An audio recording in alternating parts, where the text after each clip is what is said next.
ये मेरा new channel है, इसे जल्दी से जल्दी सब्सक्राइब करो। मैं इसमें न्यू स्टोरी लगाऊंगा। अभी कुछ टाइम के लिए अभी पुरानी स्टोरीज डाल रहा हूँ, अपलोड कर रहा हूँ इस पर। जल्दी मैं न्यू स्टोरीज अपलोड करूँगा इस पर।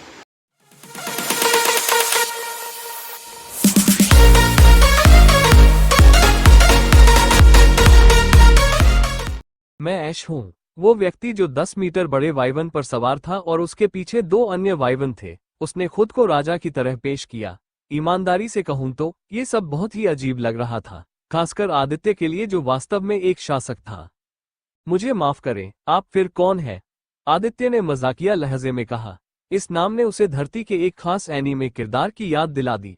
2 दशक बाद भी उस किरदार की उम्र नहीं बढ़ी। इसके बजाय समय के साथ किरदार की उम्र उल्टी दिशा में बढ़ती दिख रही थी। आप कौन हैं? आदमी ने पूछा जबकि वाइवन उसकी दिशा में बढ़ रहा था। मान लीजिए कि मैं एक यात्री हूं, तो मैं मानता हूं कि आप यहां सिर्फ अपने वाइवन को दिखाने के लिए नहीं आए हैं, है ना? ऊपर से देखने पर आदित्य बहुत शांत और शांत लग रहा था, लेकिन अंदर से उसका दिमाग प्रकाश की गति से भी तेज चल रहा था। वह इस आदमी को जल्द से जल्द नीचे गिराने का कोई तरीका सोचने की कोशिश कर रहा था। लेकिन आदित्य के लिए भी एक ही समय में 3 पीक 2 ऑर्डर वाइवन और एक शुरुआती 3 ऑर्डर से लड़ना बहुत मुश्किल था, अगर असंभव नहीं। वाइवन की आंखें अजीब तरह से काली है। उनकी आंखों में कोई भावना नहीं है। ऐसा लगता है जैसे वे पहले ही मर चुके हैं। तुम बहुत घमंडी हो। ऐसा लगता है कि एक वाइवन को धकेलने के बाद तुम यह मान रहे हो कि तुम मुझे हरा सकते हो। कितना साहसी। चलो देखते हैं कि क्या तुम एक ही समय में 3 वाइवन से लड़ सकते हो। मन को नियंत्रित करने वाली कठपुतली हड्डी के डंडे को हवा में उठाते हुए वो व्यक्ति जो एक अंधेरे स्वभाव वाला जादूगर था, उसने बिजली का एक काला बोल्ट छोड़ा जो उस विवर्ण पर लगा जिसे आदित्य ने अभी अभी हराया था। जैसे ही विवर्ण को काली बिजली लगी, विवर्ण की आंखों में मौजूद सभी भावनाएं मिट गईं और उसकी आंखें दूसरे विवर्ण की तरह काली हो गईं। जैसा कि मैंने सोचा था, यह आदमी एक साधक है जो मन को नियंत्रित करने में माहिर है। बिना समय बर्बाद किए उसने एक 2 सितारा तलवार निकाली जिस पर रून बने हुए थे। इस पूरे सप्ताह के दौरान आदित्य अपने रून जादू का अभ्यास करने में व्यस्त था। उसने रात में सोना भी बंद कर दिया और उसकी जगह केवल कुछ घंटों की झपकी ले ली। वह अपने दिन की शुरुआत विभिन्न रून मंत्रों को खींचकर करता था। रून जादू का उपयोग करके अपने आदमी को थका देने के बाद वो प्रशासन का काम करता था। जब भी आदित्य को अपना मन वापस मिलता तो वह हमेशा अपना समय रून जादू में लगाता। ये तलवार वाकई दिलचस्प है। ये तलवार न केवल 2 स्टार हथियार है, बल्कि इसे रूनों से भी सजाया गया है। ऐश नाम के व्यक्ति ने 2 स्टार तलवार देखी जिस पर लाल रंग के रून बने हुए थे। लाल धधकती तलवार, मध्य 2 सितारा, विवरण। इस 2 सितारा तलवार को एक अनुभवी लोहार ने गढ़ा था। इस तलवार की शक्ति किसी ऐसे व्यक्ति द्वारा मंत्रमुग्ध किए जाने के बाद कई गुना बढ़ गई है जिसने शुरुआती वर्ग के सभी रून जादू में महारत हासिल की है। इस हथियार को एक प्रयोग के तौर पर गढ़ा गया था। फंक्शन 1, इस तलवार में क्रिम्सन ब्लेज की शक्ति है। तलवार आग प्रकार के हमलों की शक्ति को 50% तक बढ़ा सकती है। फंक्शन 2, शुरुआती तीसरे क्रम पर एक महत्वपूर्ण हड़ताल करने की 10% संभावना है और दूसरे क्रम पर एक महत्वपूर्ण हड़ताल करने की 25% संभावना है। चाहे मैं इस तलवार का विवरण और कार्य कितनी भी बार पढ़ूं, मैं प्रभावित होने से खुद को नहीं रोक सकता। ये पहला हथियार था जिसे आदित्य ने अपने रून जादू से मंत्रमुग्ध किया था।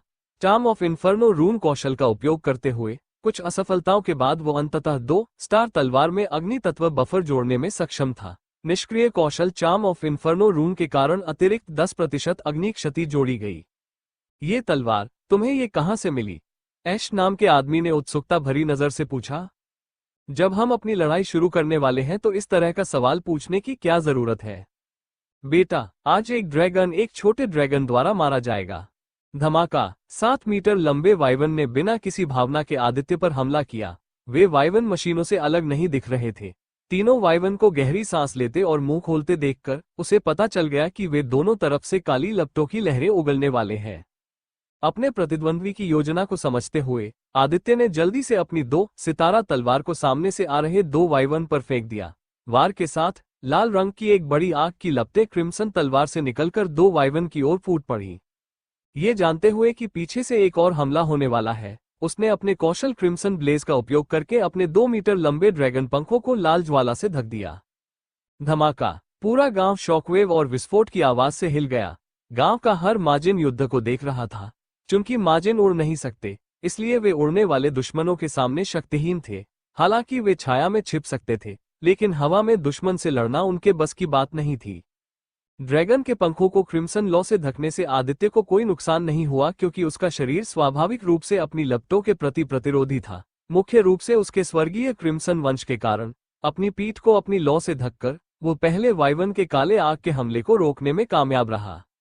20 मीटर से ज्यादा लंबी और 10 मीटर चौड़ी लाल लाल लौ की एक शक्तिशाली विशाल चाप भेजकर आदित्य ने एक बार में प्रत्येक वाइवन पर ध्यान केंद्रित करने के लिए खुद को कुछ अतिरिक्त सेकंड खरीदे, जबकि 2 वाइवन अपने शरीर को जलाने वाली ज्वाला के विशाल चाप से बच नहीं पाए। अगर उनके काले वाइवन स्केल न होते तो वे मर जाते। माजिन गांव के ऊपर आकाश में छाए काले धुएं का लाभ उठाते हुए आदित्य ने अपनी चंद्र दृष्टि का उपयोग करते हुए अत्यंत तेजी से आगे बढ़कर पहले वाइवन के पीछे कदम रखा, जो कुछ क्षण के लिए काले धुएं के कारण अंधा हो गया था। मरना। आदित्य ने विवर्ण की गर्दन काटने के इरादे से अपनी लाल तलवार उठाई, लेकिन जब उसकी तलवार विवर्ण की गर्दन को छूने वाली थी, तभी कहीं से एक नीली बिजली चमकी और आदित्य की छाती पर लगी, जिससे वो 100 मीटर से अधिक दूर उड़ गया और एक चट्टानी पहाड़ पर जा गिरा। टकराना। आदित्य को तोप के गोले की तरह उड़ता देख गांव के सभी माजिन घबरा गए। अब जबकि उनके गांव की रक्षा करने वाला व्यक्ति चला गया है, तो वे बर्बाद हो गए। भले ही वे छाया में छिप सके, लेकिन अगर वाइवन उनके पूरे गांव को नष्ट कर देते हैं तो उनके लिए सब कुछ खत्म हो जाएगा। मुझे उसकी मदद करनी होगी। हालांकि मैं आसमान में उड़ने वाले दुश्मनों से नहीं लड़ सकता, फिर भी मैं उसे वो अवसर दे सकता हूं जिसकी उसे जरूरत है। वो बूढ़ा आदमी जो कुछ मिनट पहले आदित्य के साथ चाय का आनंद ले रहा था, अपने घर वापस चला गया और कुछ ऐसी चीज की तलाश करने लगा जिसका उसने कभी इस्तेमाल न करने की कसम खाई थी। खांसी। ये बहुत दर्दनाक है। मैं 1 मिनट में ही लड़ाई खत्म कर सकता था, अगर वो नौसिखिया 3रे दर्जे का वाइवन अपनी बिजली की बोल्ट के साथ हस्तक्षेप न करता। खांसते हुए निकले खून को पोंछते हुए आदित्य ने अपने राजसी लाल पंख फैलाए और एक बार फिर वो आसमान में उड़ गया। आदित्य को अभी भी 3रे क्रम के हमले के दर्द से अपनी छाती जलती हुई महसूस हो रही थी। अगर उसके शरीर पर कवच की तरह लाल क्रिम्सन हेवनली ड्रैगन स्केल्स न होते तो वो उस हमले में गंभीर रूप से घायल हो जाता। सौभाग्य से मैं शुरू से ही अपने ड्रैगन स्केल्स का इस्तेमाल कर रहा हूं। कैसा लगा? ऐश ने व्यंग्यात्मक नजर से पूछा। मैं मानता हूं, मैं वहां थोड़ा लापरवाह था, जिसकी वजह से मेरी सतर्कता कम हो गई। मुझे उम्मीद नहीं थी कि तुम मुझे रोकने के लिए अपने शुरुआती 3रे क्रम के पालतू जानवर का इस्तेमाल करोगे, लेकिन फिर भी मुझे आश्चर्य नहीं होना चाहिए क्योंकि यह तुम्हारे चरित्र की प्रकृति है। आदित्य के मजाकिया शब्दों को सुनकर आखिरकार ऐश के चेहरे पर भाव बदल गए। उसने गुस्से में अपने दांत पीस लिए। ऐसा लग रहा था कि वह आदित्य को प्रताड़ित करने के लिए बेताब था। ऐसा लगता है कि तुम्हारे अंदर अभी भी बहुत दमखम बचा है। फिर एक ही समय में 4 वाइवन का सामना क्यों न किया जाए? चूंकि मैं यहाँ खलनायक हूं, इसलिए मुझे धोखा देने का मौका मिला है। 50 मीटर दूर खड़े 4 वाइवन को देखकर आदित्य को लगा कि उसे ऐश को नाराज नहीं करना चाहिए था। कभी कभी मुझे अपना मुंह बंद रखना चाहिए। यहां तक कि जब आदित्य 3 शीर्ष 2 ऑर्डर और एक शुरुआती 3 ग्रेड वाइवन के सामने खड़ा था, तब भी उसके दिल में कोई घबराहट या डर नहीं था। शायद आदित्य की स्वर्गीय क्रिम्सन रक्तरेखा उसे बदल रही थी। कोई भी वाइवन कितना भी शक्तिशाली क्यों न हो, दिन के अंत में सभी ड्रैगन वाइवन को इस तरह से देखते थे जैसे कि वे कमतर ड्रैगन हो। एक सामान्य 2 ऑर्डर को एक पीक 2 ऑर्डर वाइवन को मारने के लिए 10 बार मरना पड़ता, लेकिन यहां आदित्य 3 पीक 2 ऑर्डर और एक शुरुआती 3 ग्रेड वाइवन का सामना कर रहा था और फिर भी उन्हें पीछे धकेल रहा था। यह अपने आप में एक बड़ी उपलब्धि थी जिसे पूरी दुनिया में कोई भी हासिल करने में कामयाब नहीं हुआ है। क्या वो सचमुच 4 वाइवन्स के खिलाफ जीत सकता है? मुझे नहीं पता। पहले तो मुझे लगा कि वो ऐसा नहीं कर सकता, लेकिन ये देखते हुए कि वो कितना शक्तिशाली है, मुझे यकीन नहीं है। चाहे वो कितना भी शक्तिशाली क्यों ना हो, मुझे नहीं लगता कि वो 4 वाइवन को हरा सकता है। एक पीक 2 ऑर्डर और एक शुरुआती 3 ऑर्डर के बीच बहुत बड़ा अंतर है। इस तथ्य को जोड़ते हुए कि वह वर्तमान में 3 पीक 2 ऑर्डर और एक शुरुआती 3 ग्रेड वाइवन का सामना कर रहा है, मुझे लगता है कि वो 30 सेकंड भी नहीं टिक पाएगा। हमारे पास अपनी छाया में छिपने और दुश्मन के जाने का इंतजार करने के अलावा कोई विकल्प नहीं है। मुझे नहीं पता कि वो जीतेगा या हारेगा, लेकिन मैं उसके जीतने के लिए प्रार्थना कर रहा हूं। अन्यथा वो आदमी हमें कभी चैन से जीने नहीं देगा। दिन का दूसरा अध्याय और भी अध्याय आने वाले हैं, और अधिक के लिए वोट करते रहें। 4 वाइवन्स का सामना करते हुए क्रिम्सन ड्रैगन को जरा भी डर नहीं लगा। एक बार फिर चारों वाइवन्स ने हमला करने की तैयारी कर ली। लाल ज्वाला। जैसे ही आदित्य ने लाल रंग की ज्वाला फैलाई, 4वां विवर्ण, जो तीसरे क्रम का नौसिखिया था, बहुत तेजी से आगे बढ़ा। जबकि 4वां विवर्ण आदित्य से सीधे मिलने के लिए आगे बढ़ा। बाकी 3 विवर्ण अपनी काली ज्वाला को जलाने की तैयारी में पीछे रह गए। इतनी तेजी से, ये देखकर कि नेता वाइवन कितनी तेजी से उसकी ओर बढ़ रहा था, आदित्य को अपने क्रिम्सन हमले को रोकने के लिए मजबूर होना पड़ा, क्योंकि उसे पता था कि उसके पास समय कम था और उसका सरल हमला एक शुरुआती 3 ऑर्डर को नुकसान नहीं पहुंचाएगा, जिसके पास लगभग 1200 जोड़ कुल आंकड़े हैं। इसके अलावा वाइवन को बहुत अधिक मान और ताकत के लिए जाना जाता है। एक शुरुआती 3 ऑर्डर वाइवन अपने उच्च मान और ताकत के कारण एक औसत मध्य 3 ऑर्डर को भी हराने की शक्ति रखता है, जो इसे अतिरिक्त आंकड़े अंक देता है।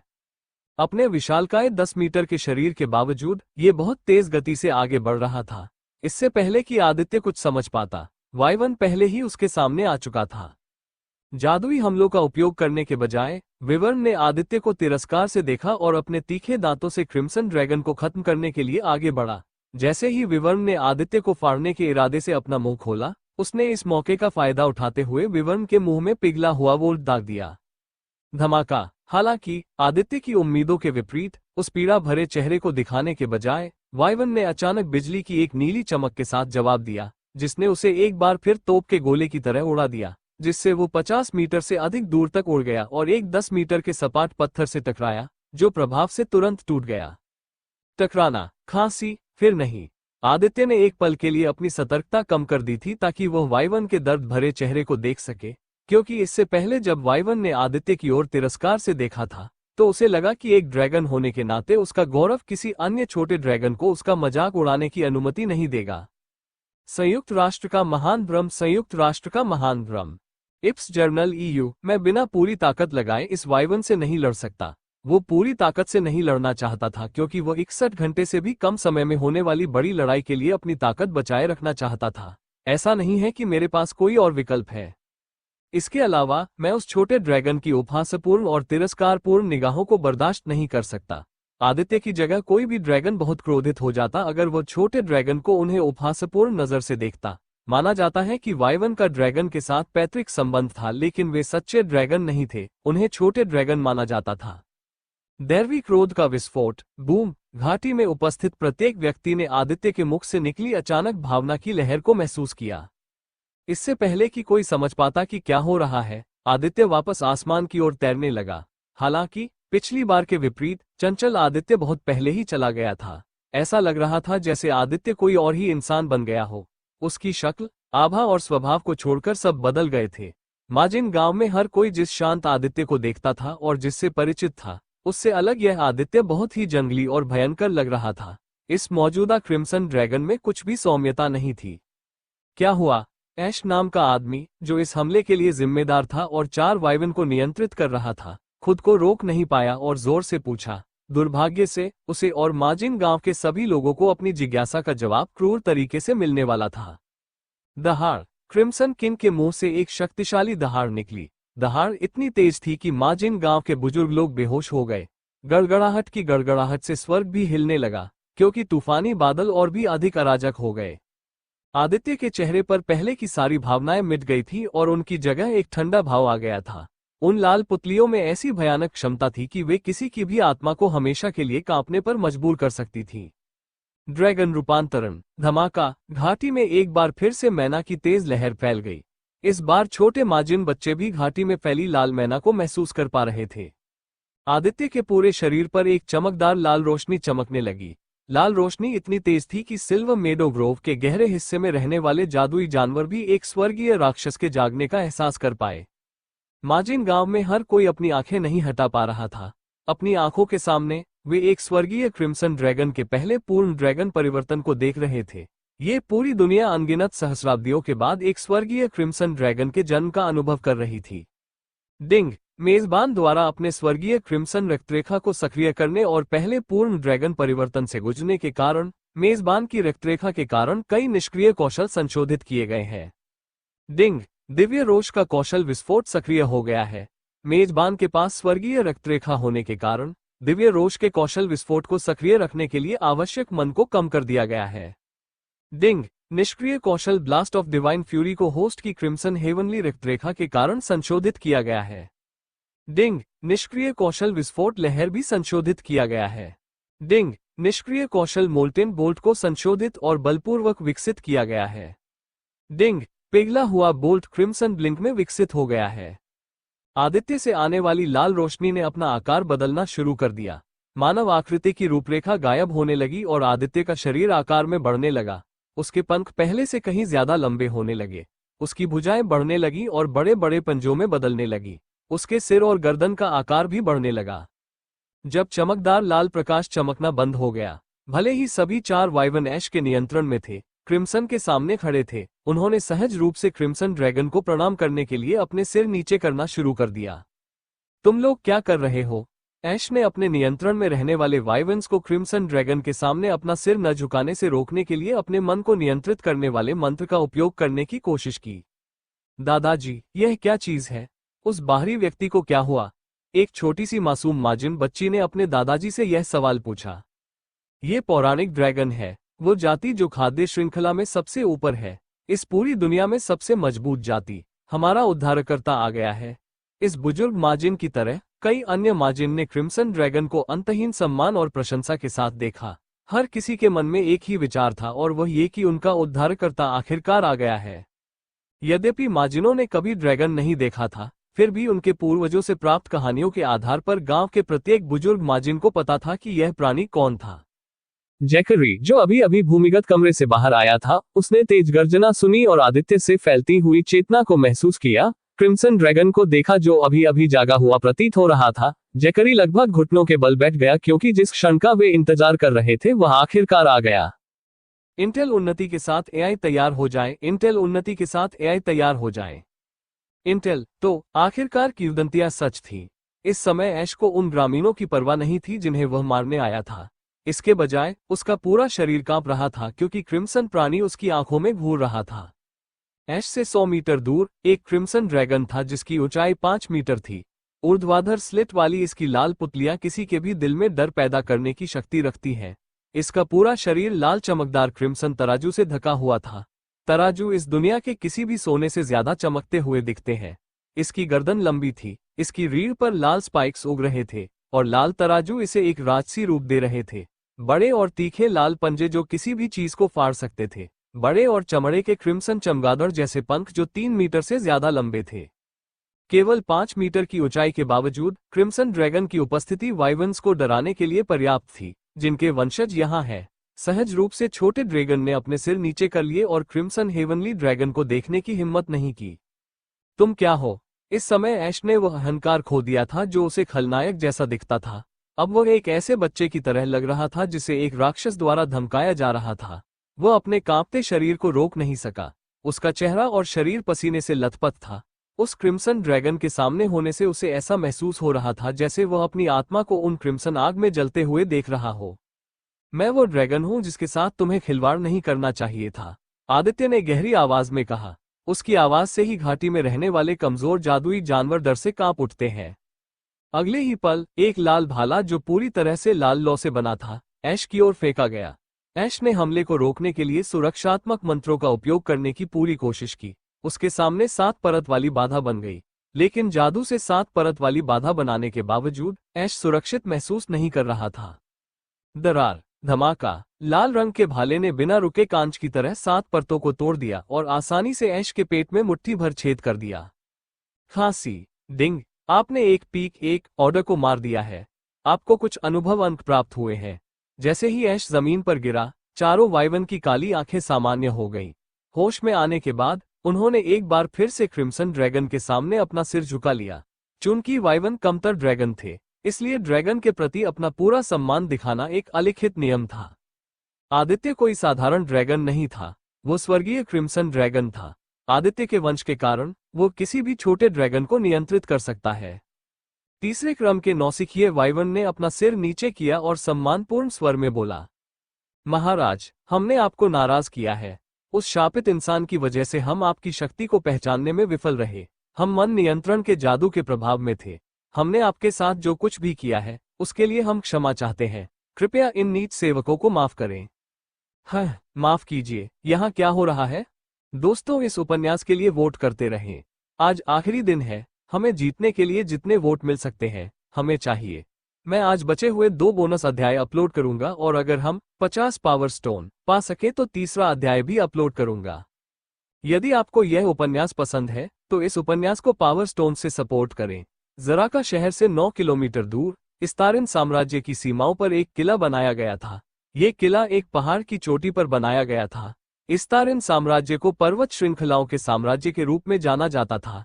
इस्तारिन भूमि का लगभग 95% हिस्सा पहाड़ों से ढका हुआ था, लेकिन बहुत कम पहाड़ों को छोड़कर लगभग सभी पहाड़ इतने बड़े नहीं थे। जराका शहर का किला इन्हीं पर्वत श्रृंखलाओं में से एक पर बनाया गया था। इस्तारिन साम्राज्य और जुल्क्स राजवंश के बीच की सीमा ऊंची पर्वत श्रृंखलाओं द्वारा अलग की गई थी। इससे जुल्क्स राजवंश के लिए इस्तारिन भूमि पर आक्रमण करना कठिन हो गया। चूंकि इस्तारिन साम्राज्य पर्वत श्रृंखलाओं से भरा हुआ था, इसलिए अतीत में नेपोका और जुल्क्स राजवंश ने कभी भी किसी बेकार राज्य पर कब्जा करने में कोई दिलचस्पी नहीं दिखाई। हालांकि कई सालों के गठबंधन के बाद दोनों राज्य पर्वत श्रृंखलाओं के बीच से रास्ता बनाने पर सहमत हो गए। सड़क 2 पहाड़ी ढलानों के बीच घुमावदार थी। सड़क इतनी चौड़ी थी कि उस पर एक फुटबॉल मैदान बनाया जा सकता था। चूंकि दुश्मन सामने से हमला करने जा रहा है, इसलिए हमें इस बात की चिंता करने की जरूरत नहीं है कि दुश्मन अपनी सेना को विभाजित करके दूसरी तरफ से आ जाएगा। हम अपना पूरा ध्यान सामने की तरफ दे सकते हैं। एक समस्या है, भले ही हमें दूसरी तरफ से दुश्मन के हमले की चिंता न करनी पड़े, लेकिन मैंने जो सुना है उसके अनुसार दुश्मन सैनिकों की संख्या बहुत ज्यादा है।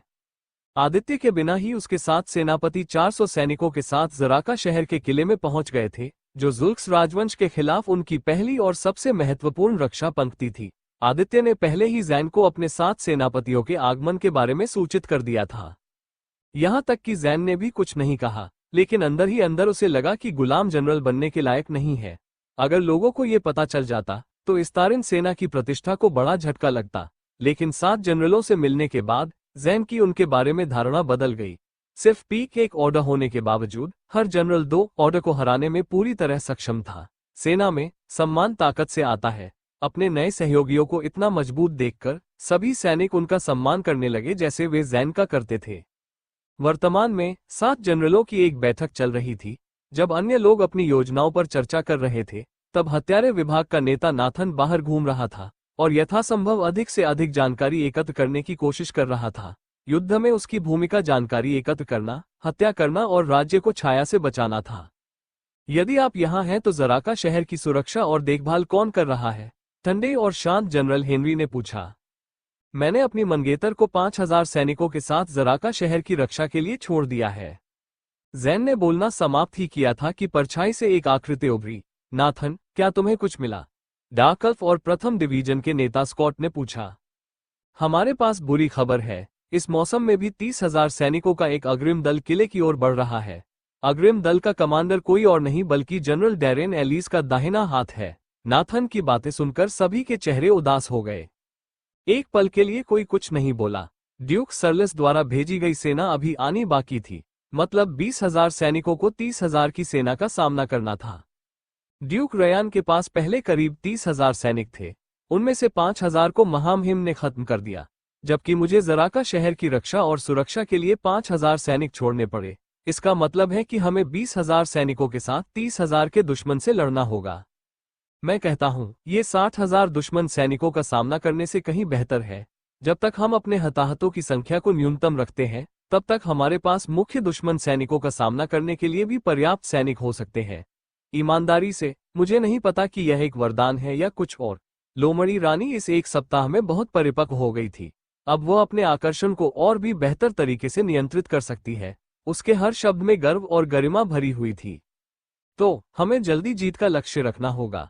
नाथन, अग्रिम दल कब आएगा? नाथन ने एक पल के लिए अपनी आंखें बंद कर ली, मानो ये हिसाब लगाने की कोशिश कर रहा हो कि अग्रिम दल को पहुंचने में कितना समय लगेगा। 10 घंटे से ज्यादा नहीं। अगर 10 घंटे से पहले तूफान शुरू हो गया तो क्या होगा?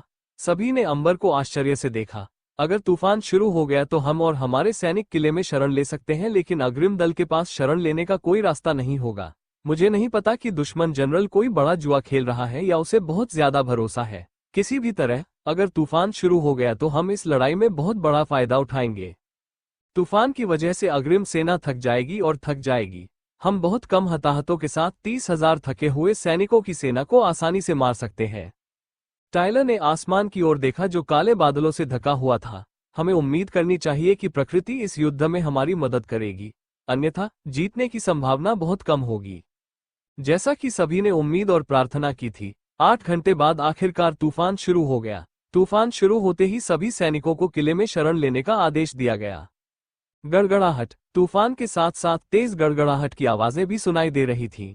इस्तारिन सेना किले में छिप गई और तूफान का इस्तेमाल आराम करने के लिए किया, जबकि 30,000 की अग्रिम टुकड़ी इतनी भाग्यशाली नहीं थी। वे इस्तारिन किले तक पहुंचने से सिर्फ 1 घंटे की दूरी पर थे जब अचानक तूफान ने उन्हें घेर लिया। गड़गड़ाहट, क्या हो रहा है? मुझे बताया गया था कि तूफान परसों से पहले शुरू नहीं होगा। तूफान में खड़े होकर जब बिजली की तेज गड़गड़ाहट की आवाजें धरती को हिला रही थी, तो आगे बढ़ रहे दल का नेता घबराया हुआ लग रहा था। एरिस 30,000 सैनिकों का नेतृत्व करने वाले कमांडर का नाम था। लेडी तामार ने भविष्यवाणी की थी कि तूफान परसों तक शुरू नहीं होगा। क्या लेडी तामार की भविष्यवाणी गलत थी? लेडी तामार एक बुजुर्ग अल्फ थी जो जुलुक्स राजवंश के राजा की सेवा करती थी। लेडी तामार के पास यह अनोखी शक्ति थी कि वो भविष्यवाणी कर सकती थी कि मौसम कब बदलेगा। कभी नहीं, एक बार भी लेडी तामार की भविष्यवाणी विफल नहीं हुई।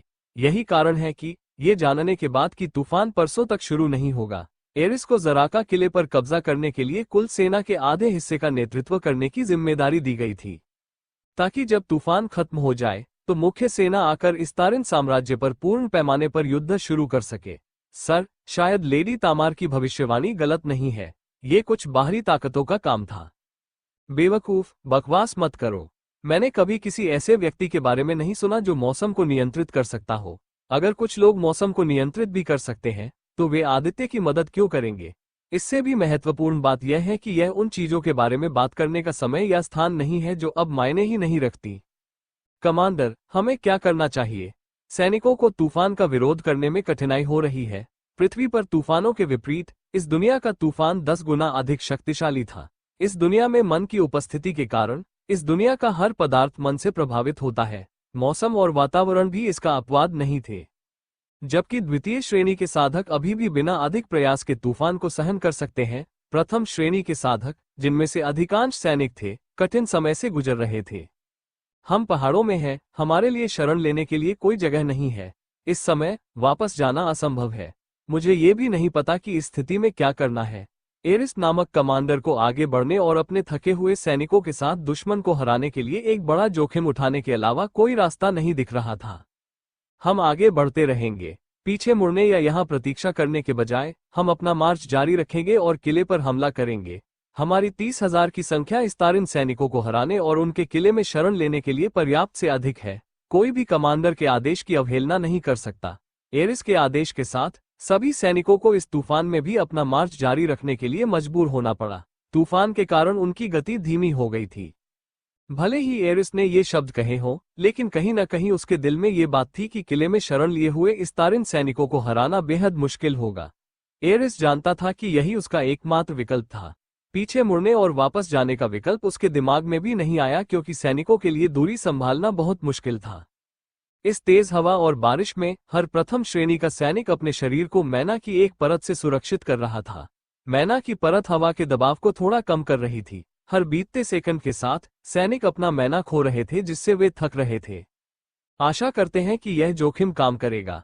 एरिस अपने 2/3 सैनिकों की बलि देने के लिए तैयार था। अगर वो किले पर कब्जा कर सकता था, जब तक वह किले पर कब्जा कर सकता है, उसे जुल्क्स राजवंश द्वारा दंडित नहीं किया जाएगा। अन्यथा केवल भगवान ही जानता है कि उसके साथ क्या होगा। एरिस को कुछ नीच सैनिकों के जीवन की अपेक्षा अपनी प्रतिष्ठा और राजा की सजा की अधिक चिंता थी। आरा, अब जब मैंने तुम्हारे प्यारे पति की मदद करने के लिए अपना काम कर दिया है, तो तुम्हें अपनी पत्नी को नहीं भूलना चाहिए। शायद मुझे कोई इनाम मांगना चाहिए। आसमान में खड़ी 2 महिलाएं जराका किले को देख रही थीं। इनमें से एक महिला अशुद्धता के साधक समूह की नेता थी। छोटी बहन, अब जब मैंने अपना काम पूरा कर लिया है, तो क्या मैं सब कुछ तुम्हारे ऊपर छोड़ सकती हूँ? इस बड़ी बहन के पास बहुत काम है। मुझे अपने महाद्वीप पर वापस जाना है। मुझे तुम्हें कितनी बार कहना पड़ेगा कि मुझे बहन मत कहो? ऐसा नहीं है कि तुम मेरी बात सुनोई। मैं तुम्हारे लौटने के लिए टेलीपोर्टेशन एरे की व्यवस्था कर दूंगा। क्या आपको लगता है कि हमारे पति यह युद्ध जीत सकते हैं? मुझे नहीं पता। हमें सीधे तौर पर उसकी मदद करने से मना किया गया है, लेकिन इसका मतलब यह नहीं है कि हम उसकी अप्रत्यक्ष रूप से मदद नहीं कर सकते। इस तूफान के साथ मैं उसकी जीत के बारे में नहीं सोच रहा हूं, लेकिन उसकी तरफ से हताहतों की संख्या निश्चित रूप से बहुत कम हो जाएगी।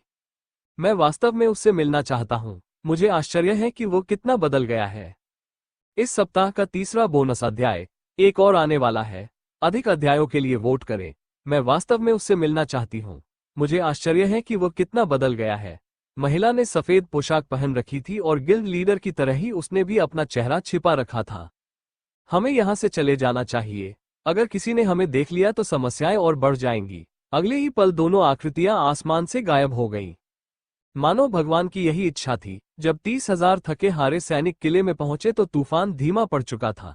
बारिश अभी भी रुकने का नाम नहीं ले रही थी, लेकिन तेज पूर्वी हवाएं चलनी बंद हो गई थीं। सर, दुश्मन की सेना आ गई है। किले से 8 सेनापति दुश्मन की थकी हुई सेना को देखकर खुश हुए बिना नहीं रह सके। हमले के लिए तैयार हो जाओ। हम दुश्मन कमांडर को भागने नहीं देंगे। 30,000 सैनिकों का दल किले से सिर्फ 1 किलोमीटर दूर रुका था। सौभाग्य से तूफान धीमा हो गया था। इससे उनके लिए चीजें थोड़ी आसान हो गईं, क्योंकि अब उन्हें अपने शरीर की रक्षा के लिए मन का इस्तेमाल नहीं करना पड़ता। अब जब तूफान धीमा हो गया है तो ये हमारे लिए लड़ने और किले पर कब्जा करने का सही मौका है। लेकिन एक बात जो एरिस ने नोटिस नहीं की या ऐसा दिखावा किया कि उसने नोटिस नहीं किया, वो थी उसके सैनिकों की खराब हालत। 30,000 थके हुए सैनिकों का सामना 20,000 सैनिकों से था जो पूरी तरह स्वस्थ थे। जल्द ही दुश्मन जुल्क्स राजवंश की सेनाओं का स्वागत करने के लिए बाहर आ गया। सामने खड़े जैन और अन्य 7 जनरलों ने अपने हथियार पकड़े हुए थे। एरिस ने जैन को घूरते हुए सोचा कि वो दुश्मन का कमांडर है। 1 मिनट के मौन के बाद दोनों पक्षों ने प्रतिक्रिया व्यक्त की। इस्तारिन सैनिकों को मार डालो। आज हम दुश्मन के खून में नहाएंगे और अपने राजवंश के लिए गौरव का दावा करेंगे। हमला करो। जो सैनिक पहले से ही आधे थके हुए थे, उन्होंने अपने कमांडर एरिस का पीछा करना शुरू कर दिया। आज अगर हम वापस नहीं लड़े और इस किले की रक्षा नहीं की तो हमारे परिवारों का जीवन जुलुक्स राजवंश के अधीन कष्ट में रहेगा। हम अपनी भूमि की रक्षा करेंगे। हम अपने परिवारों की रक्षा करेंगे। अब मेरे भाई और बहन, दुश्मनों की ओर बढ़ो। मौत से मत डरो। अपने डर को अपने हथियार में बदलो। आक्रमणकारियों को मार डालो। इस्तारिन साम्राज्य की जय हो। शुल्क। दुश्मन सैनिकों के थके होने के विपरीत इस्तारिन सैनिक पूरी तरह से सहनशक्ति और स्वास्थ्य से भरे हुए थे। जैन के शब्दों ने सैनिकों के खून को खोलने का एहसास कराया। पूरे उत्साह और गुस्से के साथ वे अपने जनरलों के साथ युद्ध में चले गए। स्कॉट घोड़े पर सवार था। उसके हाथ में 2 सितारा सुनहरा धनुष था। यह धनुष उसे महामहिम ने दिया था। बाद में आदित्य ने अपने रून कौशल का उपयोग करके 2 सितारा हथियार को मंत्रमुग्ध कर दिया, जिससे ये पहले से भी अधिक शक्तिशाली हो गया। रक्त चूसने वाला धनुष, पीक 2 स्टार। विवरण। इस धनुष को एक शक्तिशाली डार्क अल्फ ने गढ़ा था। यह धनुष 2 स्टार हथियार की चरम परिभाषा है। इस धनुष को बाद में रून सम्राट द्वारा मंत्रमुग्ध किया गया था। यह धनुष 2 स्टार की चरम सीमा तक पहुंच गया है। फंक्शन 1। धनुष सामान्य तीरों की शक्ति को बढ़ाता है। उसके धनुष से छोड़े गए तीरों में 50 जोड़ हानिकारक शक्तियां होंगी। फंक्शन 2। ये धनुष उपयोगकर्ता को एक ही समय में 5 तीर तक चलाने की अनुमति देता है, लेकिन हर बार जब इस फंक्शन का उपयोग किया जाता है तो इसकी कीमत 0.5 जोड़ मान होगी। फंक्शन 3। उपयोगकर्ता के मन को समाहित करने वाले विशेष तीरों की शक्ति 20% बढ़ जाएगी। 2 स्टार धनुष होना एक धोखा देने वाली वस्तु की तरह था। स्कॉट को अपने दुश्मनों को मारने के लिए अपने तीरों को शक्ति देने के लिए किसी अतिरिक्त मन का उपयोग करने की भी आवश्यकता नहीं थी। धनुष ने ही उसके सामान्य तीरों की शक्ति को 50 जोड़ तक बढ़ा दिया, जिससे उसे एक औसत 1 ऑर्डर सैनिक को सिर्फ एक शॉट से मारने की शक्ति मिल गई। मुझे ये धनुष देने के लिए मैं महामहिम का पर्याप्त धन्यवाद नहीं कर सकता। धनुष चलाने में माहिर होने के कारण स्कॉट को यह धनुष बहुत पसंद था। घोड़े पर बैठे स्कॉट के दोनों हाथ बहुत तेजी से चलते थे।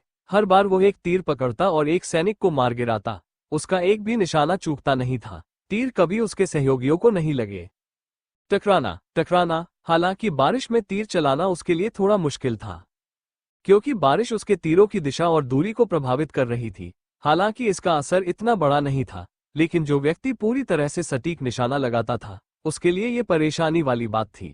बारिश उसकी दृष्टि और सीमा को भी सीमित कर रही थी, लेकिन इसके बावजूद भी स्कॉट दुश्मनों को किसी भी सैनिक से ज्यादा तेजी से मार रहा था। कोई भी दुश्मन सैनिक उसके पास तक नहीं आ पाया। जब भी वे 10 मीटर के निशान को पार करते, स्कॉट का तीर उन्हें नीचे गिरा देता। स्कॉट के बाईं ओर टायलर, वो व्यक्ति जो पहले से ही कई युद्ध लड़ चुका है, अपनी 2 सितारा ग्रेट स्वॉर्ड को पागलपन से घुमा रहा था। जूलिया द्वारा उन्हें हर दिन दी जाने वाली गोलियों के साथ उनके मन दिलों की मरम्मत की गई। केवल 10 दिनों के समय में टायलर ने अपनी खेती को पीक 1 ऑर्डर के करीब लाने में कामयाबी हासिल की। लड़ाई में अपने अनुभव के साथ टायलर एक शुरुआती 2 ऑर्डर को भी हरा सकता था। ये पागल सांड कौन है, मुझे नहीं मालूम। मैंने तो उसके बारे में कभी सुना ही नहीं। मुझे लगता है दुश्मन सैनिकों को प्रतिक्रिया करने का मौका भी नहीं मिला जब महान तलवार ने उनके शरीर को आधे में काट दिया। टायलर पागल हो गया था। उसके सामने आने वाला कोई भी सैनिक 2 टुकड़ों में कट जाता था। 2 सितारा ग्रेट स्वॉर्ड अब दुश्मन सैनिकों के लाल ताजे खून से रंगा हुआ है। जब दुश्मन के तीरंदाज दूर से टायलर को मारने की कोशिश करते थे, तो वह कभी कभी उनके सैनिकों में से एक को पकड़ लेता था और उस सैनिक को मांस की ढाल के रूप में इस्तेमाल करता था, या वह अपने शरीर की रक्षा के लिए ग्रेट स्वॉर्ड का इस्तेमाल करता था, जबकि उसके हाथ और पैर खुले रहते थे। वो दुश्मन सैनिकों को ऐसे मार रहा था जैसे वह घास काट रहा हो। दुश्मन की संख्या के बावजूद ये दुश्मन नहीं था जो टायलर को पीछे धकेल रहा था, यह इसके विपरीत था। पागल बैल अकेले ही दुश्मन को धकेल रहा था और अपनी हत्याओं की संख्या बढ़ा रहा था। बहुत बढ़िया, मुझे नहीं पता था कि जनरल टायलर इतने जंगली है। टायलर के पीछे लड़ने वाले सैनिक अपने पराक्रमी जनरल को प्रशंसा भरी नजरों से देखने से खुद को रोक नहीं पाए। उसके शरीर पर ये निशान दिखाने के लिए नहीं थे, बस उसे देखो, वो एक मशीन था, एक पागल सांड जो पागल हो गया लगता है। वो दुश्मन को धकेल रहा है। टायलर के पीछे लड़ रहे सैनिकों ने अपने जनरल को ऐसे देखा जैसे वे अपने आदर्शों को देख रहे हों। दुश्मनों के लिए टायलर पागल सांड हो सकता है, लेकिन उनके लिए टायलर सबसे अच्छा व्यक्ति था जिसे उन्होंने कभी देखा था। क्या यह मैं हूं या टायलर बहुत उत्साहित लग रहा है? डार्क अल्फ स्कॉट ने देखा कि वो कितनी पागलपन से दुश्मन सैनिकों पर अपनी तलवार चला रहा था। दुश्मन सैनिक पहले से ही थक चुके थे और अब एक पागल बैल के सामने उनके पास उसे रोकने का कोई मौका नहीं था। स्कॉट और टायलर बाईं ओर लड़ रहे थे। स्कॉट के दाईं ओर छाया डिवीजन का नेता नाथन कुछ ऐसा कर रहा था जो और भी पागलपन भरा था। स्कॉट और टायलर के विपरीत नाथन अपनी छाया आंदोलन क्षमता का उपयोग करके एक ही हमले में सैनिकों के एक समूह को मार रहा था। छाया। नाथन एक बार फिर छाया में कूद गया और गायब हो गया। अगले ही पल, इससे पहले कि कोई कुछ समझ पाता, एक मोटे काले तार ने 13 दुश्मन सैनिकों का गला घोंट दिया।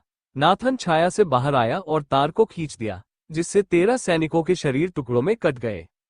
पूरा दृश्य इतना भयावह था कि नाथन के पीछे लड़ रहे सैनिकों की रीढ़ में सिहरन दौड़ गई। सौभाग्य से मास्टर नाथन हमारे पक्ष में है, अन्यथा हम इस राक्षस को कभी नहीं रोक पाते। हाँ, हालांकि उसकी साधना पद्धति हमारी जैसी ही थी, फिर भी वो किसी भी सैनिक से कहीं ज्यादा शक्तिशाली था। ये तो तय है, अन्यथा महामहिम नेथन को जनरलों में से एक नहीं बनाया होता। हालांकि उसे छाया जनरल कहना ज्यादा सटीक होगा। टकराना। अरे, ये क्या हो रहा है? हम उसे देख भी नहीं पा रहे। भला हम इस राक्षस से कैसे लड़ेंगे? मुझसे मत पूछो। इससे पहले कि सैनिक कुछ और बोल पाते, नाथन ने उन्हें चुप करा दिया और महामहिम द्वारा दिए गए 2 सितारा खंजर से उनकी आत्माओं को इस नश्वर संसार से मुक्त कर दिया।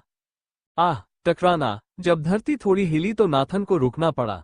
उसने अपना सिर दाईं ओर घुमाया और जोश को देखा। शेर आदमी अपने 2 सितारा हथौड़े से सब कुछ तोड़ रहा था। 7 फीट लंबे उस विशालकाय व्यक्ति के सामने कोई भी मानव सैनिक उसके हमलों के सामने टिक नहीं पाता था। जब भी वह सैनिकों पर हथौड़ा मारता तो उसके आसपास की जमीन कांप उठती, जिससे दुश्मन पहले से भी ज्यादा डर जाते। जब आदित्य ने अपने 2 सितारा हथौड़े को जादू से चलाया तो शेरों की ताकत में बहुत इजाफा हुआ। उसके सामने ही सैनिक धराशायी हो गए। कभी कभी तो वह नंगे हाथों से सैनिकों को चीर भी देता था। अगर टायलर एक पागल इंसान था तो जोश बर्बर था। बर्बर शब्द ने पूरी तरह से वर्णन किया कि उसने अपने दुश्मनों को कितनी क्रूरता से मारा। उसकी हत्या करने की शैली इतनी भयावह थी कि इस्टारिन के सैनिक भी अपने दुश्मन पर दया करने लगे थे।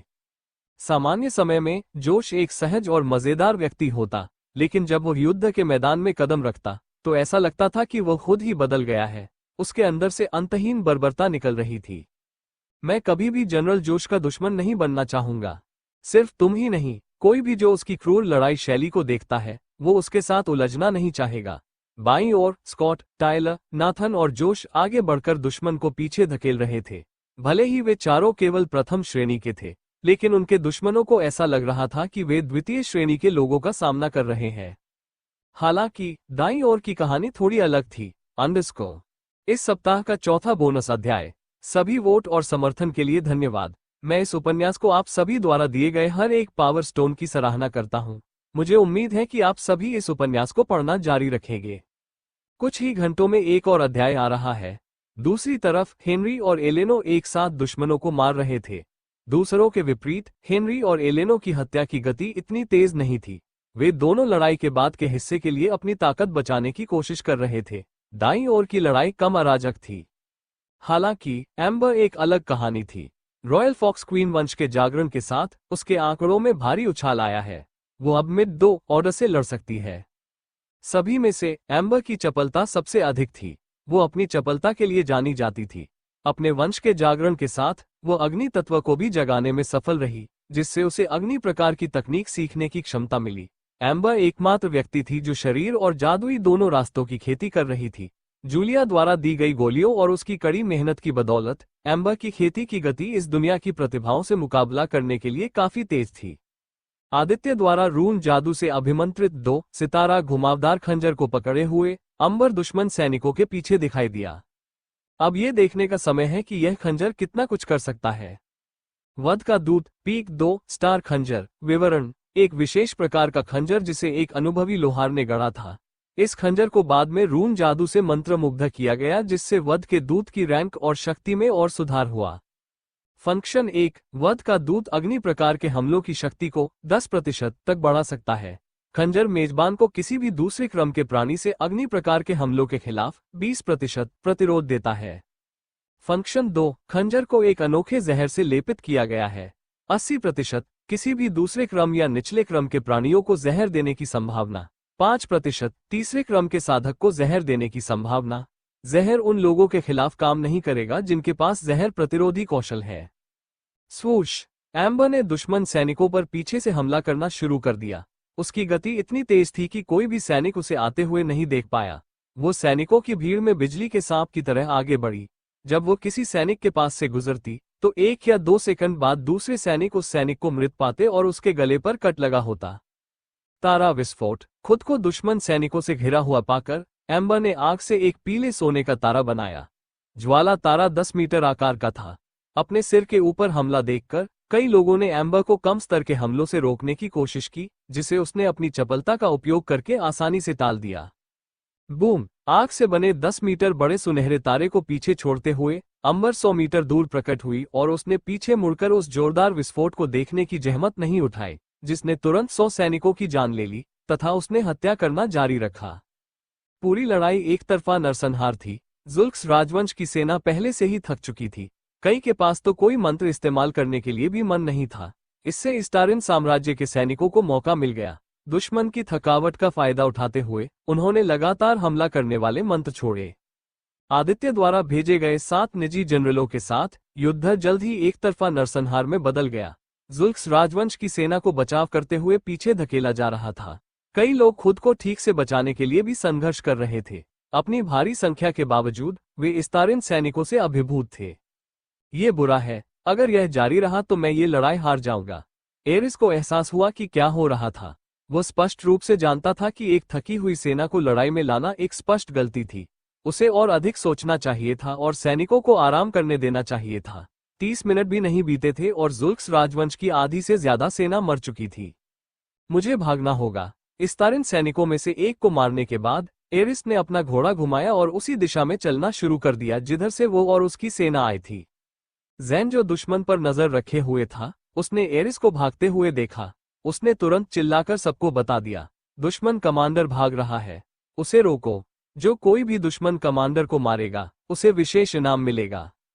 जैन के लुभावने शब्दों को सुनकर कई सैनिकों ने अपना ध्यान एरिस की ओर लगाया जो भाग रहा था। वो उसे रोकने की कोशिश करने वाले किसी भी व्यक्ति को मार रहा था। वो अभी भी द्वितीय श्रेणी का था। उसके लिए सैनिकों को मारना कोई समस्या नहीं थी। वास्तव में एरिस के पास 3 घंटे तक लड़ने के लिए पर्याप्त ताकत थी, लेकिन वह जानता था कि यह बेकार है। जल्द ही जुल्क्स राजवंश की सेना नष्ट हो जाएगी। उसके पास भागने के अलावा कोई विकल्प नहीं होगा। एक बार मैं वापस आ जाऊंगा तो मैं वापस आऊंगा और आज जो अपमान मुझे सहना पड़ा है उसका बदला चुकाऊंगा। एरिस की आंखों में क्रोध की चमक थी और वो अपनी जान बचाने के लिए भाग रहा था। मुझे नहीं लगता कि हम तुम्हें इस युद्ध के मैदान से जिंदा जाने देंगे। एरिस ने अचानक एक मोहक आवाज सुनी जिसने उसकी रीढ़ की हड्डी में सिहरन पैदा कर दी। इससे पहले कि वह अपना सिर घुमा पाता, उसने पाया कि उसका सिरहीन शरीर घोड़े पर सवार था और उसका सिर हवा में उड़ गया और फिर जमीन पर गिर गया। दुश्मन कमांडर मर चुका है। मैं सभी जुल्क्स राजवंश सैनिकों को आत्मसमर्पण करने का आदेश देता हूं, अन्यथा केवल स्टारिन साम्राज्य ही आपके दयनीय जीवन को समाप्त करने में कोई आपत्ति नहीं करेगा। एम्बर ने जानबूझकर अपनी आवाज को और भी तेज करने के लिए मन का इस्तेमाल किया ताकि उसके शब्द पूरे युद्ध क्षेत्र में सुने जा सकें। जैसा कि उसने उम्मीद की थी, कुछ प्रतिशत सैनिकों को छोड़कर लगभग सभी थके हुए सैनिकों ने तुरंत हार मान ली और लड़ाई बंद कर दी। लड़ाई अब खत्म हो गई है और इस तरह इस आगामी युद्ध की पहली और सबसे महत्वपूर्ण लड़ाई स्टारिन साम्राज्य ने जीत ली। अपने कमांडर को मरता देख अधिकांश सैनिकों ने लड़ने की इच्छा खो दी। उन्होंने अपने हथियार नीचे रख दिए और स्टारिन साम्राज्य के सामने आत्मसमर्पण कर दिया। सारी सफाई करने और गिनती करने के बाद आधी रात हो चुकी थी। आज हमने लगभग 4399 सैनिकों को खो दिया है। तूफान अभी भी नहीं रुका है।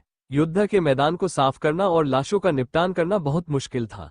अंत में ज़ैन ने सैनिकों को आदेश दिया कि वे किसी भी उपयोग योग्य हथियार, कवच और ढाल को फिर से उपयोग के लिए ले जाएं।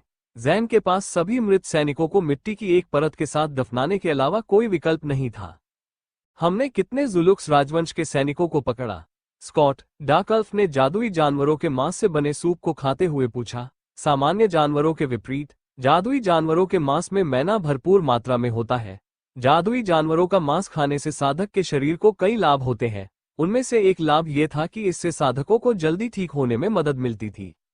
शुरुआत में उनके पास 30,000 से ज्यादा सैनिक थे। आज की लड़ाई में हम लगभग 17,000 को मारने में कामयाब रहे। अब हमारे पास लगभग 28,500 सैनिक हैं, अगर हम उन सैनिकों को भी शामिल करें जिन्हें हमने युद्ध बंदी के रूप में पकड़ा था।